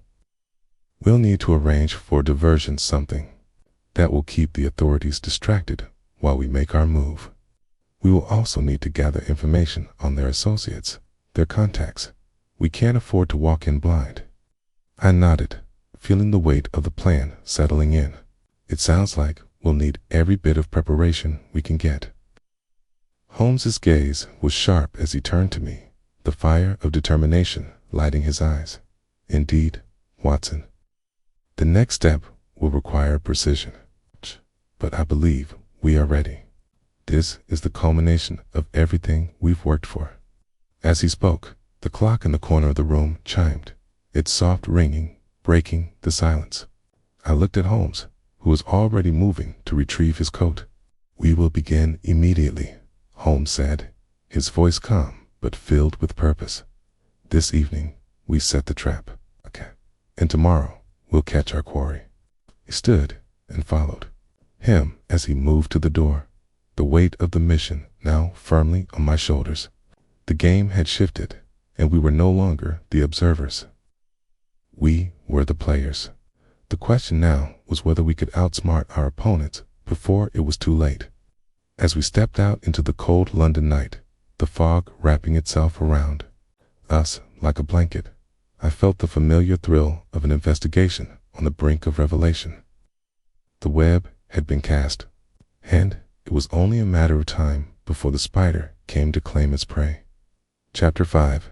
The Silent Stakeout. The Streets of London. We're unusually quiet as Holmes and I made our way through the fog-shrouded avenues toward the outskirts of the city. The night air was crisp, carrying with it the faintest hint of damp earth, a reminder of the endless rain that often swept through the city during these dark months. Holmes, as always, moved with purpose, his every step calculated and precise. I, on the other hand, felt a growing sense of unease. There was something about the night that felt off, a tension in the air, as though the city itself was holding its breath. We reached the old warehouse just past midnight. It was an imposing structure, its once pristine exterior now crumbling under the weight of years of neglect. The windows were boarded up, and the large rusted doors loomed like the mouth of a cavern, dark and unwelcoming. Despite its desolate appearance, there was a sense of activity about the place, subtle but unmistakable. Holmes had been right. There had been signs of life here in recent days.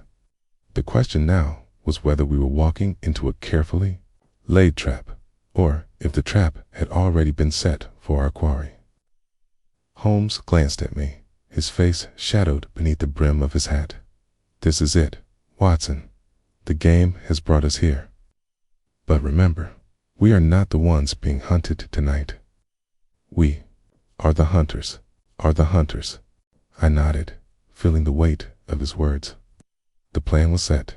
We would wait in the shadows, observe, and listen.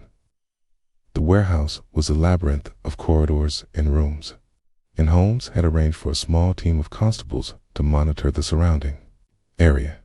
Their role was simple.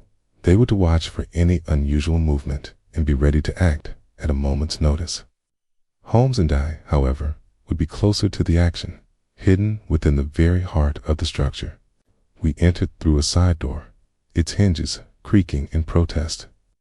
Inside, the air was thick with dust, the faint smell of mildew hanging in the stillness. We moved carefully, our footsteps muffled on the old wooden floorboards. The warehouse was sparsely furnished, its cavernous interior offering few places to hide. Holmes led the way, his sharp eyes scanning the surroundings with the intensity of a hawk searching for prey.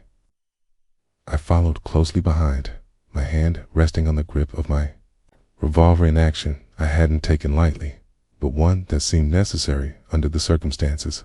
"We'll wait here," Holmes whispered, his voice barely audible in the vast emptiness. He pointed to a small alcove in the corner, partially obscured by a stack of crates. "Stay low. Keep quiet. We need to be as invisible as possible. I crouched down beside him, my senses heightened. The quiet was almost oppressive, broken only by the occasional creak of the building as it settled. Holmes's mind, I knew, was already working, analyzing every detail, every potential move of our adversaries. The stillness felt unnatural, as though something or someone was about to disrupt it. Time seemed to stretch, each second feeling like an eternity as we waited. My thoughts wandered briefly to Blakely, who, despite his earlier shock, had agreed to cooperate with us. He had trusted Holmes, though I could tell that trust was born of necessity rather than genuine belief in our success. Blakely had made it clear that he felt both cornered and manipulated, but Holmes had assured him that the end of this would come soon enough. Blakely knew the full extent of what lay ahead. I doubted he would have been so eager to involve himself. A sudden noise broke my thoughts' footsteps, echoing from the far end of the warehouse. Holmes's eyes flicked to the shadows, his expression unreadable. He remained still, his posture tense, waiting for the next movement. I followed his lead, my breath steady as I focused on the sound. The footsteps grew louder, and then there was a shift in the unmistakable change in the rhythm of the sound. Someone was coming, and they were not alone. I could feel the tension building, the moment of confrontation drawing nearer. Holmes reached for my arm, his grip firm but silent. "Stay quiet. Don't make a sound." I nodded, my heart racing as the footsteps grew closer. The faint shuffle of shoes on the wooden floor echoed in the silence, and then I saw them figures, moving through the shadows, their faces obscured by the low light. There were 3 of them, all dressed in dark clothing, their movements coordinated with eerie precision. "They're here," I whispered, barely able to contain my voice. "Holmes, do you think this is the group we've been chasing?" Holmes didn't respond immediately. His gaze was fixed on the figures, studying their every movement. He didn't seem concerned by their presence, only intrigued. "It seems likely, Watson, but we cannot act prematurely. We need them to come closer to make the first move." The figures continued their careful advance, their conversation low and indistinct. I could hear the rustle of papers, the shuffle of boots against the floor. As they approached, I could make out their silhouettes more clearly. One was holding a large envelope. The other 2 were empty-handed, but they moved with the same purposeful step. "This is it," Holmes murmured. "Prepare yourself." I tightened my grip on the revolver, though I knew the time for action had not yet come. We needed them to reach the center of the warehouse before we could strike. I glanced at Holmes, whose eyes were fixed on the trio. He was already several steps ahead in his mind, planning our next move. The group reached the center of the warehouse, where a single table had been set up. They exchanged quick, quiet words before one of them taller than the rest placed the envelope on the table. He stepped back, glancing around as if expecting someone. Holmes's voice was barely a breath. "They're waiting for something, but for whom?" Before I could respond, a sharp sound cut through the silence of crackling noise, like a door opening, followed by a series of muffled footsteps. A figure emerged from the shadows, a tall man dressed in the same dark attire. "Here," he moved toward the table with deliberate steps, and the others greeted him with quiet nods. I felt a pang of recognition. The man was one of Blakely's associates, someone we had suspected might be involved, but whose identity had been unclear. Holmes seemed to recognize him too, though he gave no outward sign of it. This was the moment we had been waiting for. The pieces were falling into place. Holmes reached into his coat and pulled out a small signal device. With a deft flick of his wrist, he sent a silent signal to the constables stationed outside. I watched as the figures in the center of the room began to exchange papers, their faces serious, their words low. They were making their move, playing the unmasking. The figures in the warehouse were focused, their attention on the envelope, now resting on the table between them. Holmes and I remained still in the shadows. the tension in the air palpable as the faint rustling of paper echoed through the cavernous space. I could feel the pulse of the moment, the quiet before the storm. Whatever was about to unfold here, it would be the culmination of everything we had been working toward. I glanced at Holmes. His eyes were fixed on the group, his expression inscrutable.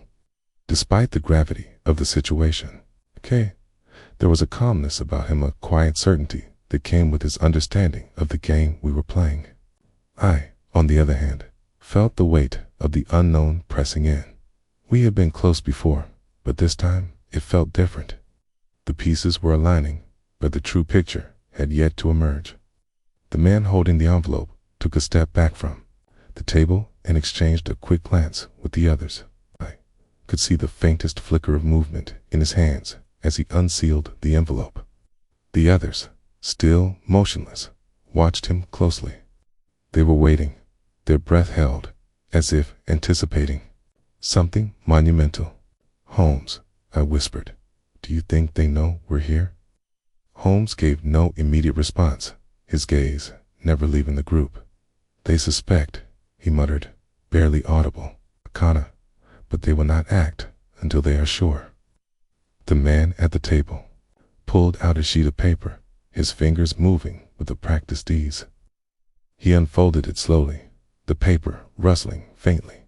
For a moment, he stared at the contents, his brow furrowing slightly as if trying to process something before he spoke. "It's time," the man said, his voice low but authoritative. "The plan is set into motion.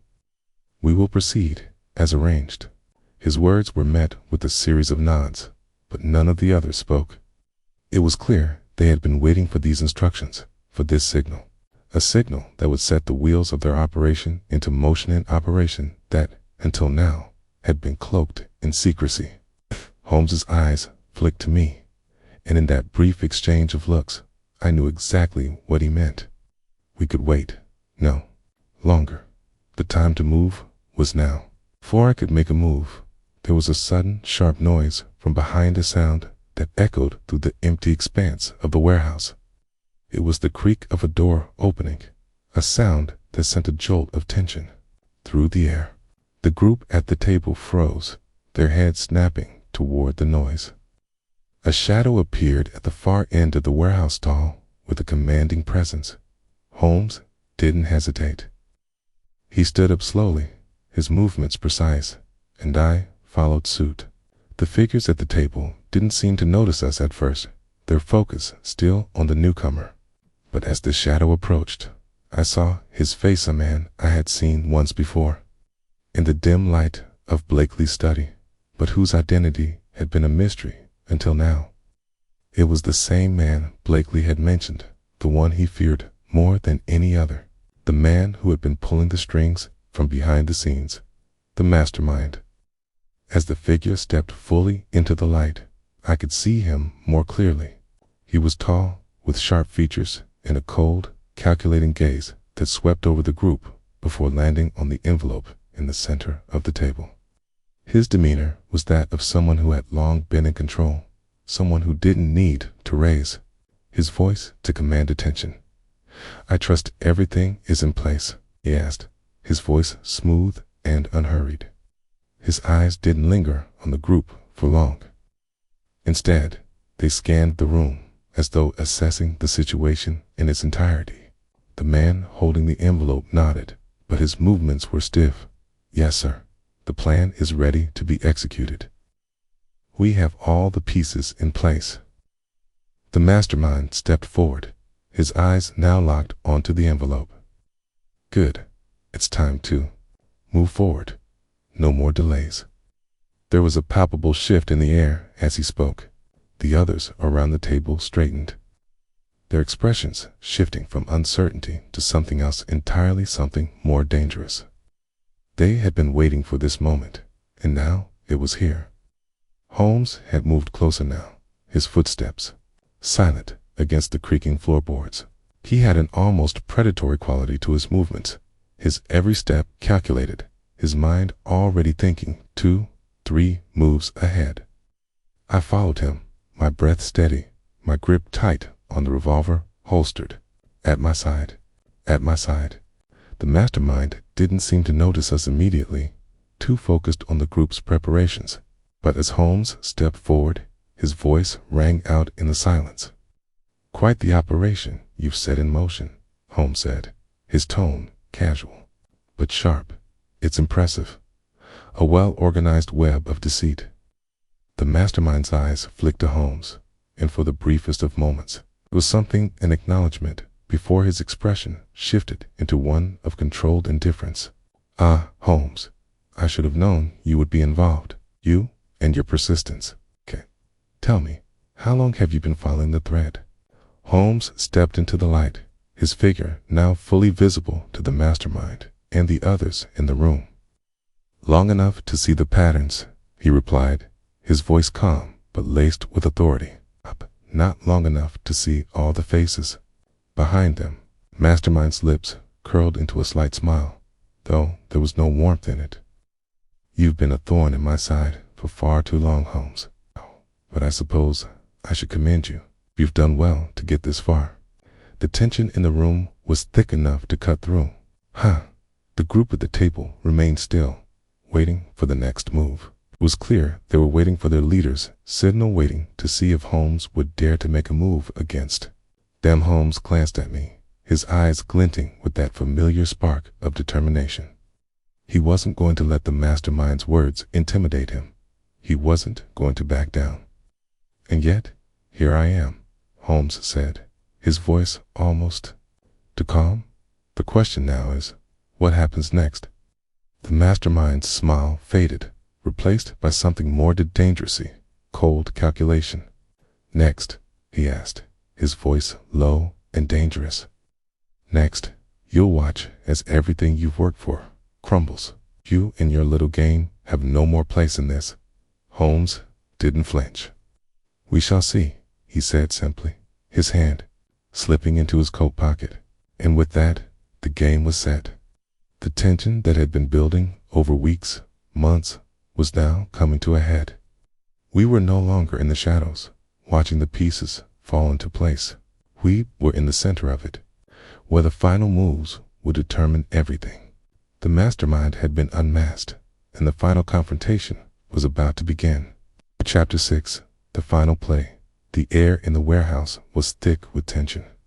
I could hear my heartbeat in my ears, the only sound that seemed to exist as Holmes and the mastermind faced each other. The moment of confrontation had arrived, and everything we had worked forth, carefully laid plans, the subtle movements, the quiet observations, had led us here, to this point in time. The mastermind, standing tall and imposing before us, regarded Holmes with a mix of admiration and contempt. His eyes flicked briefly to the group at the table, who had fallen into a heavy silence, their expressions unreadable. I were waiting for a signal, for something to break the impasse. But for now, it was only Holmes and the mastermind, locked in a silent battle of wills. Holmes's posture was relaxed, but I knew from experience that beneath his calm exterior, his mind was racing, calculating his next move. He wasn't just thinking about the present, he was planning several steps ahead, anticipating the mastermind's response before it even came. "You must be wondering, Holmes," the mastermind finally spoke, his voice smooth and calculated, "how you ended up here. How all your efforts were for nothing.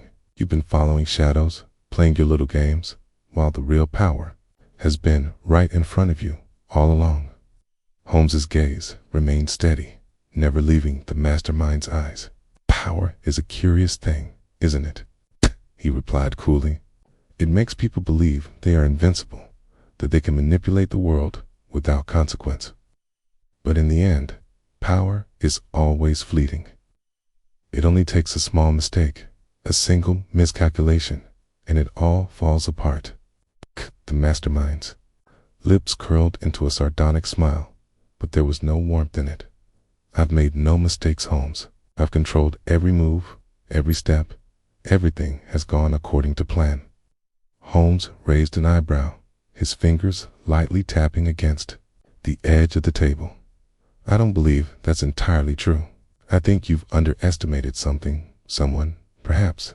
The mastermind's eyes flickered with a brief hint of uncertainty, but it was quickly masked by a facade of arrogance. He stepped closer, his voice dropping to a low, dangerous tone. You still don't understand, do you? This isn't about Blakely. This is about control over people, over information, over everything. And now you've walked right into my trap. Holmes remained unshaken. You're right about one thing. This was about control, but you've miscalculated. You've underestimated me. For a moment, the two men stood there, locked in a silent standoff, their eyes never leaving each other. I could feel the tension in the room growing heavier, like a storm about to break. Every moment that passed seemed to stretch longer than the last. The mastermind was powerful, no doubt. But I had seen Holmes in action too many times to doubt his ability to turn the tables, to use his keen intellect, to outmaneuver even the most dangerous of opponents. Suddenly, the mastermind's expression shifted. The arrogance in his gaze faltered, replaced by something darker, something far more dangerous. He looked to his associates, who had been standing motionless at the table, and gave a small, almost imperceptible nod. Without warning, one of the men moved quickly toward a nearby crate, pulling something out from behind it. I couldn't see what it was, but the sudden movement snapped me to attention. Holmes's eyes flicked to the figure in an instant, his body tensing as he calculated the next move. Get down, Holmes shouted, just as the man with the crate swung it toward the center of the room, revealing a small, metallic object. It was a device, some sort of timer, with wires and buttons. The moment the device was exposed, Holmes lunged, pushing me toward the nearest pillar and shielding me with his body. The room erupted into chaos. The man who had revealed the device was already backing away, his hands raised in surrender. The mastermind's expression shifted, his earlier confidence evaporating into panic. No, stop him, he screamed. But it was too late. Holmes was already moving, his body fluid and quick, and in an instant, he had crossed the room and was at the table. With a swift motion, he grabbed the device, his fingers working with lightning speed as he began to examine it. I could barely see what he was doing, but I trusted him completely. My heart was still racing, but I knew that Holmes would handle it. He always did. For what felt like an eternity, Holmes worked, his movements precise and deliberate. I could hear the ticking of the timer, growing louder with each passing second. Sweat beaded on his forehead, but his focus never wavered. The mastermind and his associates watched in silent terror, their hands twitching toward their weapons, but unsure of what to do. They were trapped, their carefully crafted plan now unraveling before their eyes. I couldn't help but feel a sense of satisfaction. This was at the turning point. And then, with a sudden click, Holmes looked up, his face impassive. Disarmed, he said, simply. The room fell silent. The mastermind's face drained of color as he realized what had just happened. The device, which had been poised to change everything, had been neutralized by Holmes's quick thinking. It was over. The plan had failed.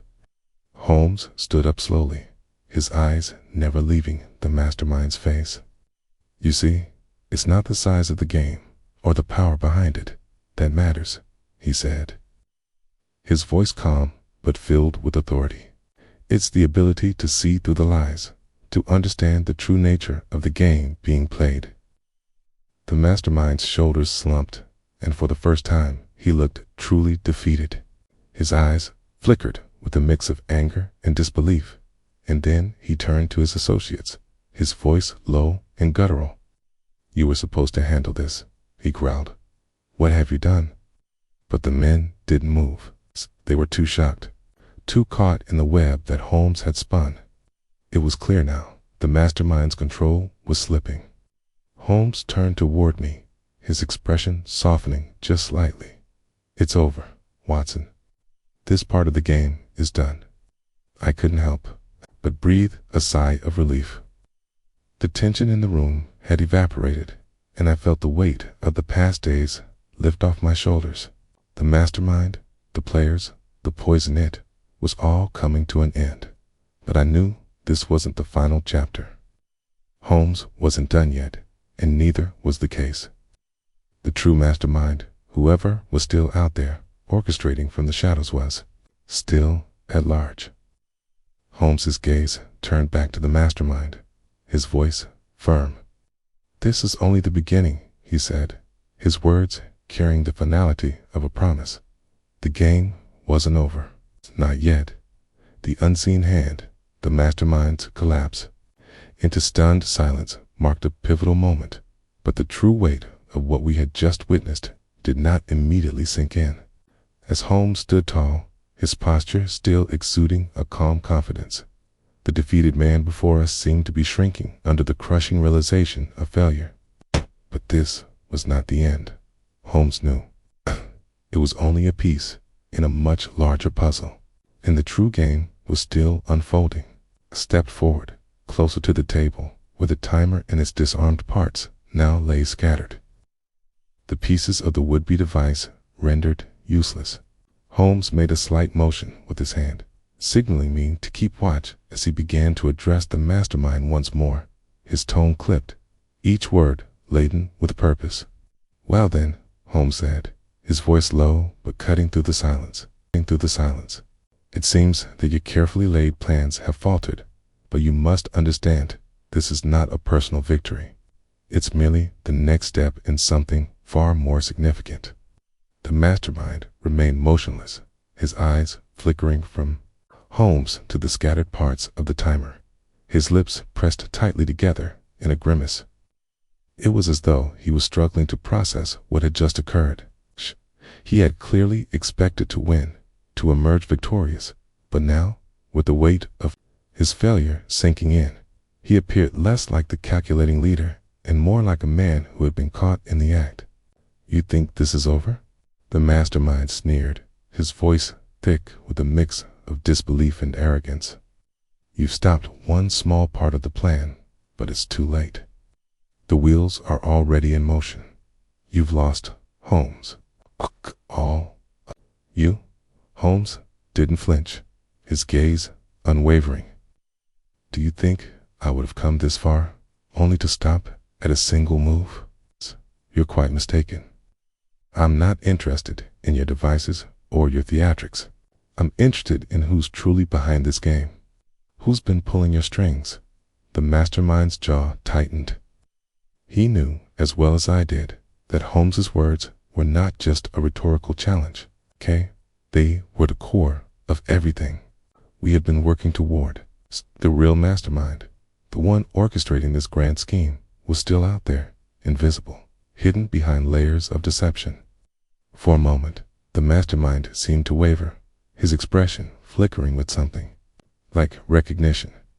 But it passed quickly, replaced by the cold resolve of someone who believed they still had control. "You'll never find them," he spat. "You think you can take down an empire like mine? It's already too late. Even if you bring me in, you'll never stop what's coming." Holmes's lips curled into a slight, knowing smile. An empire, a clever turn of phrase, but ultimately hollow. "It's not empires we're concerned with, it's individuals. And the one who truly calls the shots is someone you cannot protect." Before the mastermind could respond, a sharp knock at the door echoed through the warehouse, interrupting the charged silence. Holmes turned sharply, his eyes narrowing. The timing of the knock was too precise, too deliberate. It was a signal. No doubt, one that had been planned in advance, either by the mastermind himself or by the unseen hand pulling his strings. "I believe that's our cue," Holmes muttered, barely loud enough for me to hear. He glanced back at the mastermind, whose face had paled. The reality of the situation was beginning to dawn on him. Holmes moved swiftly, a glint of calculation flashing in his eyes. "Stay put, Watson. I'll handle this." I nodded, staying behind as Holmes made his way to the door. The mastermind, his posture now slumped, seemed to be considering his options, though I had little doubt that escape was no longer one of them. Holmes cracked the door open, his body partially blocking the view. There was no sense of surprise or hesitation in his movement, only the sharp, focused energy that I had come to rely on in these moments. His eyes flicked briefly to me, an unspoken understanding passing between us. Whatever was about to happen, we were ready. He spoke softly, but his voice carried across the room. "Come in." The door swung open, revealing a shadowy figure on the other side. I couldn't make out the face, but there was something unmistakably familiar about the way they held themselves, confident, purposeful. This wasn't someone new. It was someone who had been behind the scenes all along. The figure stepped into the room, and for the first time, I caught a glimpse of their face, someone I had never expected to see here.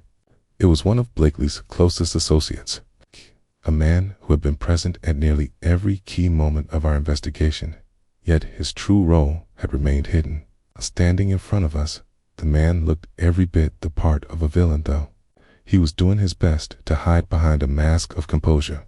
Holmes didn't flinch. His eyes narrowed, his mind already working through the connections, the layers of deception. The pieces were finally falling into place. "You," Holmes said simply, the accusation hanging heavily in the air. "You're the one." The man straightened slightly, his eyes flicking to the mastermind, who was still seated at the table, unable to mask the unease creeping over him. The associate's lips curved into a tight, almost imperceptible smile. "You've been rather persistent, Holmes," the man said, his voice smooth, almost mocking. "I'd hoped you would be more cooperative. But, alas, it seems we've reached the end of the line. You should have stayed out of it." Holmes took a step forward, his gaze fixed on the man. "I think you've underestimated me. You've been playing a dangerous game, one that ends tonight." The man's eyes flickered with something darker, but he quickly regained his composure. "You think you've won, Holmes? This was never just about Blakely. It's about power, control, the ability to move pieces like pawns without anyone noticing." Holmes's lips curled into a faint smile. "And you believe you can continue that game? Even after everything you've done?" The man's expression faltered for a brief moment, as though something in Holmes's words had struck a nerve. He opened his mouth to speak, but before he could respond, I stepped forward, my voice steady. "You won't get away with it. Not this time." The man hesitated, his eyes flicking to the mastermind, then back to Holmes. "You've already lost, Watson. You just don't know it yet." Holmes's voice cut through the tension like a knife. "Wait, we'll see about that." In an instant, Holmes was moving again, his hand reaching for the small device on his code communication tool that had become integral to our investigation. A signal was sent, the constables were ready, and the trap had been set. Had reached its climax. Now, there was no going back. Chapter 7. The final confrontation. The tension in the room could have been cut with a knife. The mastermind and his associate stood at the center, their eyes locked onto Holmes with a mixture of defiance and disbelief. The weight of the situation pressed down on everyone, the sense of an inevitable clash thick in the air. I could feel the sharp pulse of urgency that Holmes exuded as he prepared for the next move. The mastermind's associate, the man we had been tracking all along, still wore the mask of confidence, but it was now laced with a faint hint of panic. He had expected to outsmart us, to slip away unnoticed. But in the end, we had closed in on him, and the game was shifting, slipping from his grasp. "You should have stayed out of this, Holmes." The mastermind's associate finally spoke, his voice clipped and heavy with barely contained frustration. "You've played your part, but now you're in the way." Holmes didn't flinch, his gaze unwavering. In the way of what, exactly? Your empire of manipulation. He stepped forward, his calm voice cutting through the air. It's over. You've been exposed, and there's nowhere left to hide. The man's eyes flickered momentarily, betraying a flash of fear before he masked it with cold determination. You have no idea what you're dealing with? You think you've solved a puzzle, but what you're seeing is just the surface. Holmes's lips curled into a faint smile. Perhaps what the surface is all I need to see. The truth always reveals itself eventually. For a brief moment, the warehouse was still silent, except for the faint hum of the city outside. The cool air that seeped through the cracks in the walls. The mastermind and his associate seemed to weigh their options, their glances darting between each other. Whatever had been planned was now unraveling, and they were quickly realizing that they had underestimated Holmes. It's not too late, the mastermind's associate said, his voice lower now, more insistent. We can still make a deal. This doesn't have to end in failure. You don't have to expose everything. Holmes shook his head slowly, his eyes glinting with the certainty of his resolve. You seem to believe you have options left. You're wrong. Your game is over. You've lost. At that, the man's facade cracked, and the mask of control slipped from his face. He moved forward suddenly, his hands clenched into fists. You have no idea what's at stake. You think you've won? This is bigger than you, Holmes. It's bigger than all of you. Holmes remained calm, his demeanor as composed as ever. Bigger doesn't mean better. It means it's more fragile, more prone to failure. You've relied on your ability to manipulate, to control. But every empire has its cracks, and you've exposed yours. The mastermind's associate stopped just short of Holmes, his breath coming in short, ragged bursts. His chest heaved as he tried to regain his composure. You'll regret this. All of you will. You'll never get out of here.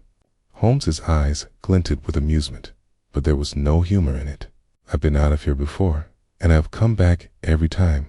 You'll be the one regretting this. The tension in the room was now at a breaking point. I could feel it, a pulse of energy that was almost palpable. Holmes had baited them, cornered them, and now the walls were closing in. Every word he spoke was a step closer to the inevitable confrontation.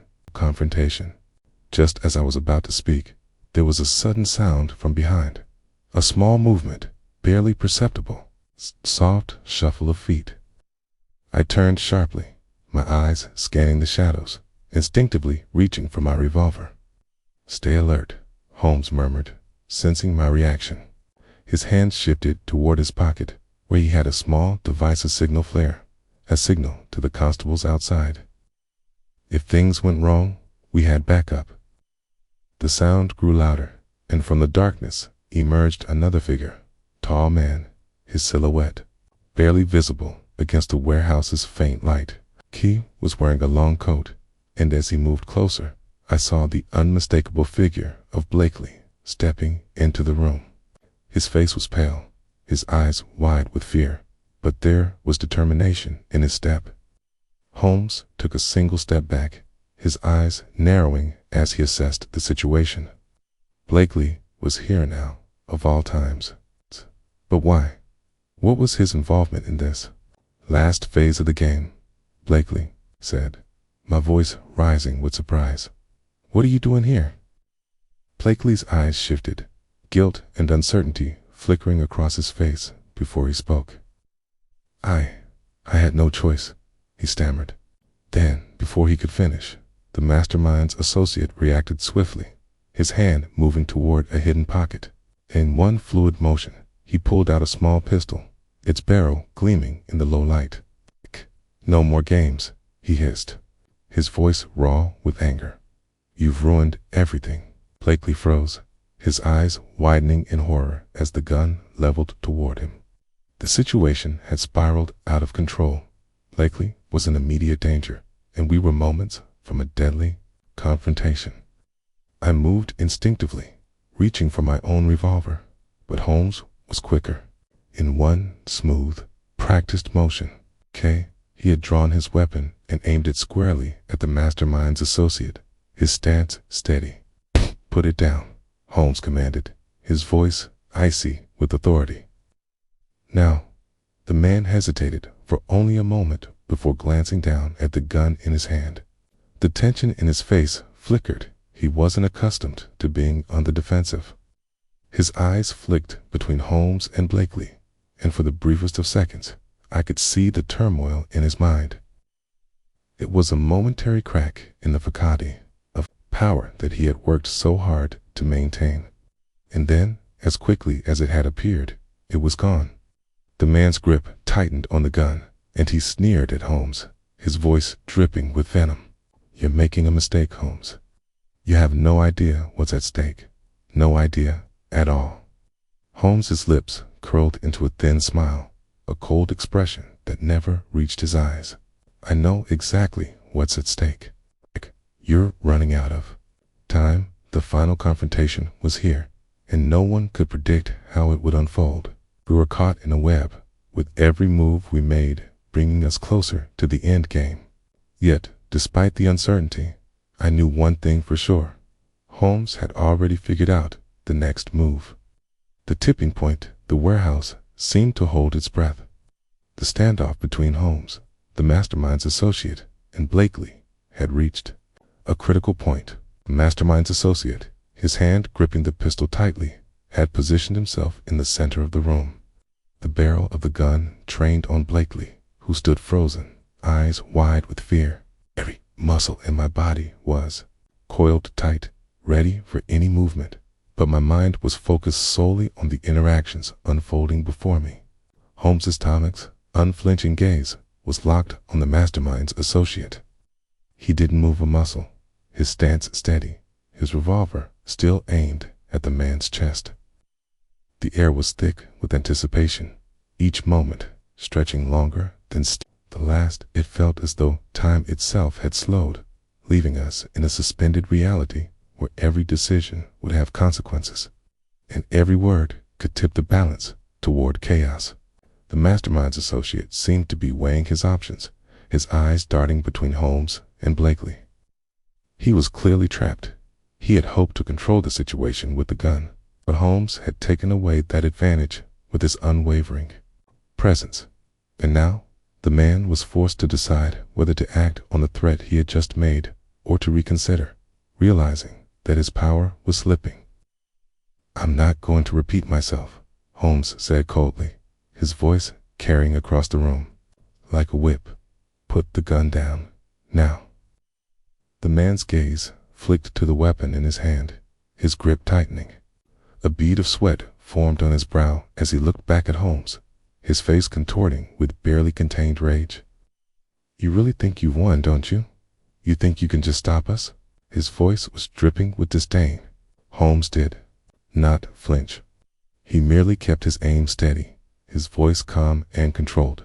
"It's not about winning, my friend. It's about making sure the right people face justice. It's about stopping those who think they can control the lives of others without consequence." The man's chest heaved as if he was considering whether to fire, but the pistol remained motionless.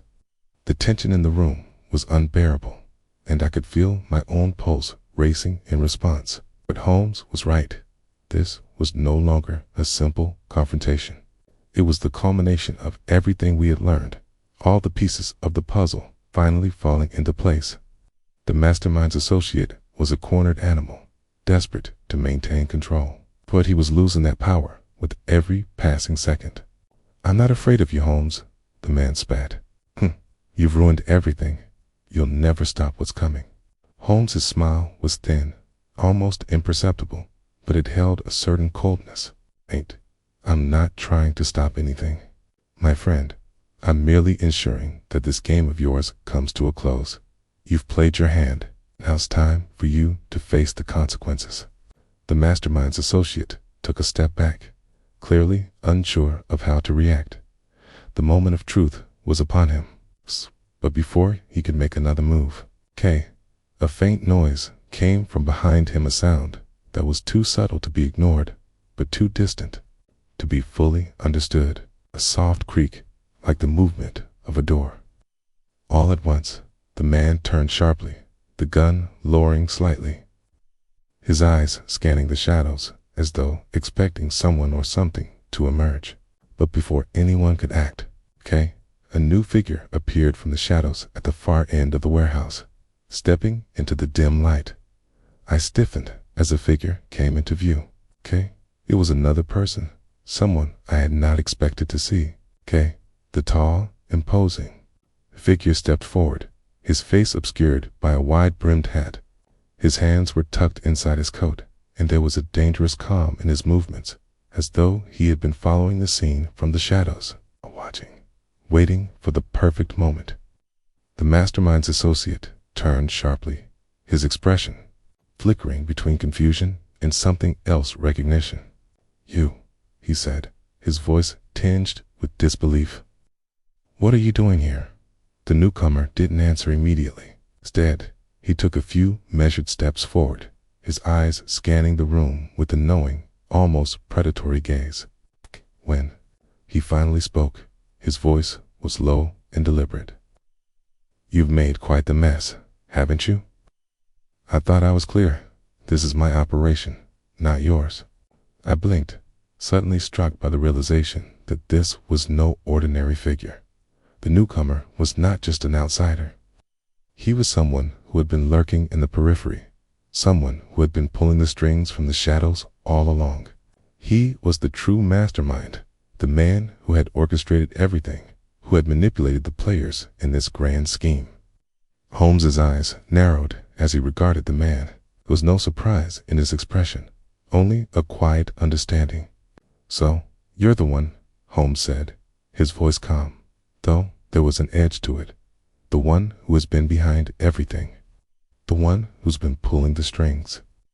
The newcomer nodded slowly, the slightest smirk tugging at the corner of his lips. "That's right. You've been chasing shadows, Holmes. But now, you've finally found the one you've been looking for.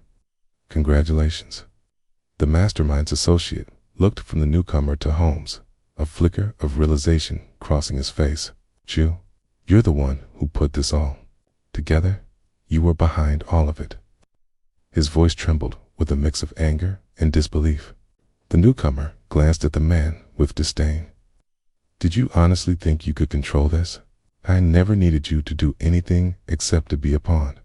You were never the one I wanted. You were just a means to an end." Holmes, still maintaining his position, spoke again, his voice unwavering. "You've been pulling the strings, but the game is over now. You've lost. There's nowhere left to run." The man's smirk faded as he took a step closer, his eyes flicking to the gun still in the associate's hand. "Not quite yet, Holmes. You still don't understand. You've caught the small fish, but the real prize is already in motion." Holmes didn't react, his expression unchanged. "We'll see about that." For a moment, there was an eerie silence in the warehouse, the weight of the situation pressing down on all of us. I could feel the tension like a live wire crackling in the air. This was at the moment where everything we had worked toward culminated. The final act was about to begin, and no one could predict what would happen next. The newcomer stepped fully into the light, and his features became clearer. He was older than I had first thought, his sharp eyes betraying years of experience in manipulation and deceit. He was a master of the game, someone who had been hiding in plain sight. And now, at last, he was ready to face the consequences of his actions. But Holmes, as always, was ready. "We've won," Holmes said quietly, almost as if speaking to himself. "It's over." The mastermind's associate looked between Holmes and the newcomer, his face a mask of confusion and desperation. "You think this is over? You think you've won?" Holmes's eyes never wavered. "Yes, we have, And with that, the final pieces of the puzzle began to fall into place. The game had reached its conclusion. Chapter 8. The Final Reveal. The room fell silent again, the only sound of the low hum of the city outside, the wind stirring the dust in the air. The mastermind, the true mastermind, stood in front of us now, fully revealed, his posture regal and unyielding. A man who had spent months, maybe years, orchestrating every move, every manipulation. It was clear now, all the threads we had followed had led us here to this single moment. Holmes's unwavering gaze met the newcomers, and for a long while, neither spoke. The tension was palpable, the weight of everything that had happened pressing down on us. The mastermind's associate, still clutching the gun, seemed lost between two worlds, caught between the crumbling illusion of control and the crushing reality of his failure. His breath came in shallow gasps, and his eyes flicked between Holmes, the newcomer, and me, as if he couldn't quite comprehend how it had all unraveled so quickly. "We've been playing a dangerous game," Holmes finally said, his voice cutting through the silence like a knife. "But now the game is over. There's no more room for lies, no more room for manipulation." It's done. The mastermind's lips curled into a thin, humorless smile. "You think you've won, don't you, Holmes? But you're still missing the point. You've only uncovered a fraction of the truth."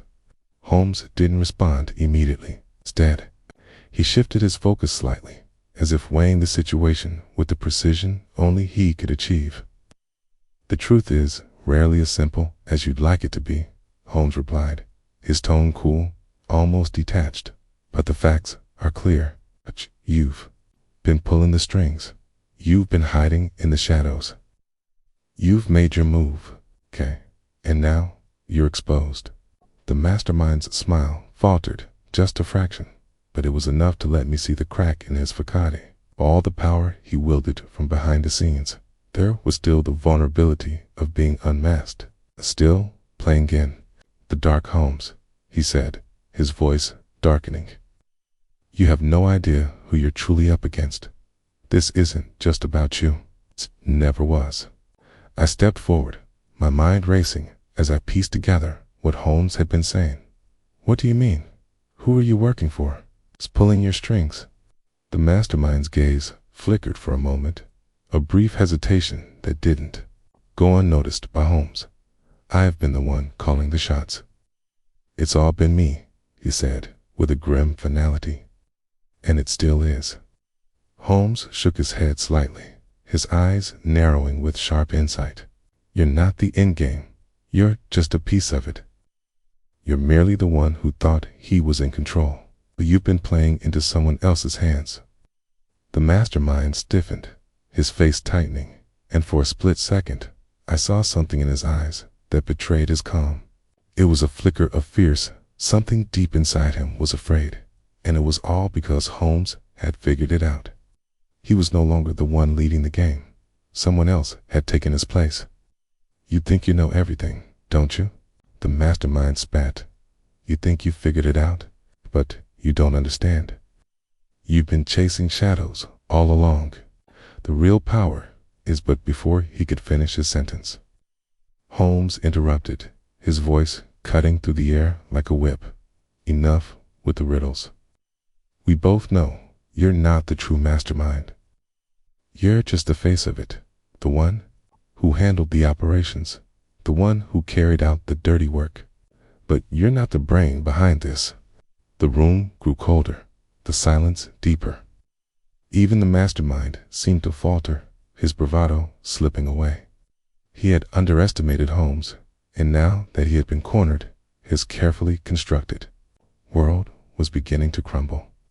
"I know who you are," Holmes continued, his tone now laced with a sense of certainty. "You're just a middleman, a tool, and now you're running out of options." The mastermind looked at him, disbelief flashing across his face. "You're wrong," he said, the edge in his voice betraying his panic. "You have no idea what you're up against. Good man, you think you've won, but you've only opened the door. The real game begins now." Holmes took a step forward, his expression hardening as he addressed the man once more. The real game? It's over for you. You've lost. Your plan has been exposed, and it's falling apart as we speak. The mastermind's face twisted into a mask of anger. You don't understand, he growled, his voice thick with venom. You can't stop it. You can't stop what's already in motion. You think you've solved the puzzle, but you're only scratching the surface. Too late. Holmes, his composure never wavering, finally responded. You think we're too late? You think you've won? No. What you don't realize is that you've already lost. You've underestimated us, and now your empire is crumbling. The mastermind seemed to take a step back, as if the weight of Holmes's words were sinking in. His shoulders slumped slightly, the facade of control slipping away. The anger in his eyes was replaced by something else, a mix of resignation and fear. His power had been taken from him, piece by piece, until he was left with nothing. Holmes glanced at me, and in that brief exchange, I understood. It was over. The mastermind had been exposed, his plans laid bare. But as Holmes had said earlier, there was more to this than just one person's downfall. The mastermind opened his mouth to speak again, but before he could utter another word, the sound of approaching footsteps interrupted him. A door at the far end of the warehouse opened, and a figure stepped through, someone who had been missing from the story, someone whose involvement had only been hinted at. It was Blakely. I froze for a moment, uncertain of what his presence meant. He had been the linchpin in all of this, whether knowingly or not, but now, standing in the doorway, he was finally revealing himself in the final act of this long game. Blakely's face was pale, his posture tense, but there was a new resolve in his eyes. Holmes, he said, his voice steady, though laced with fatigue. I didn't want any of this, but you were right. It's time to end it.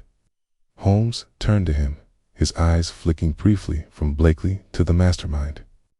You've finally made the right choice. Blakely nodded, his face hardening with determination. Can't undo the damage I've caused, but I can help you finish this.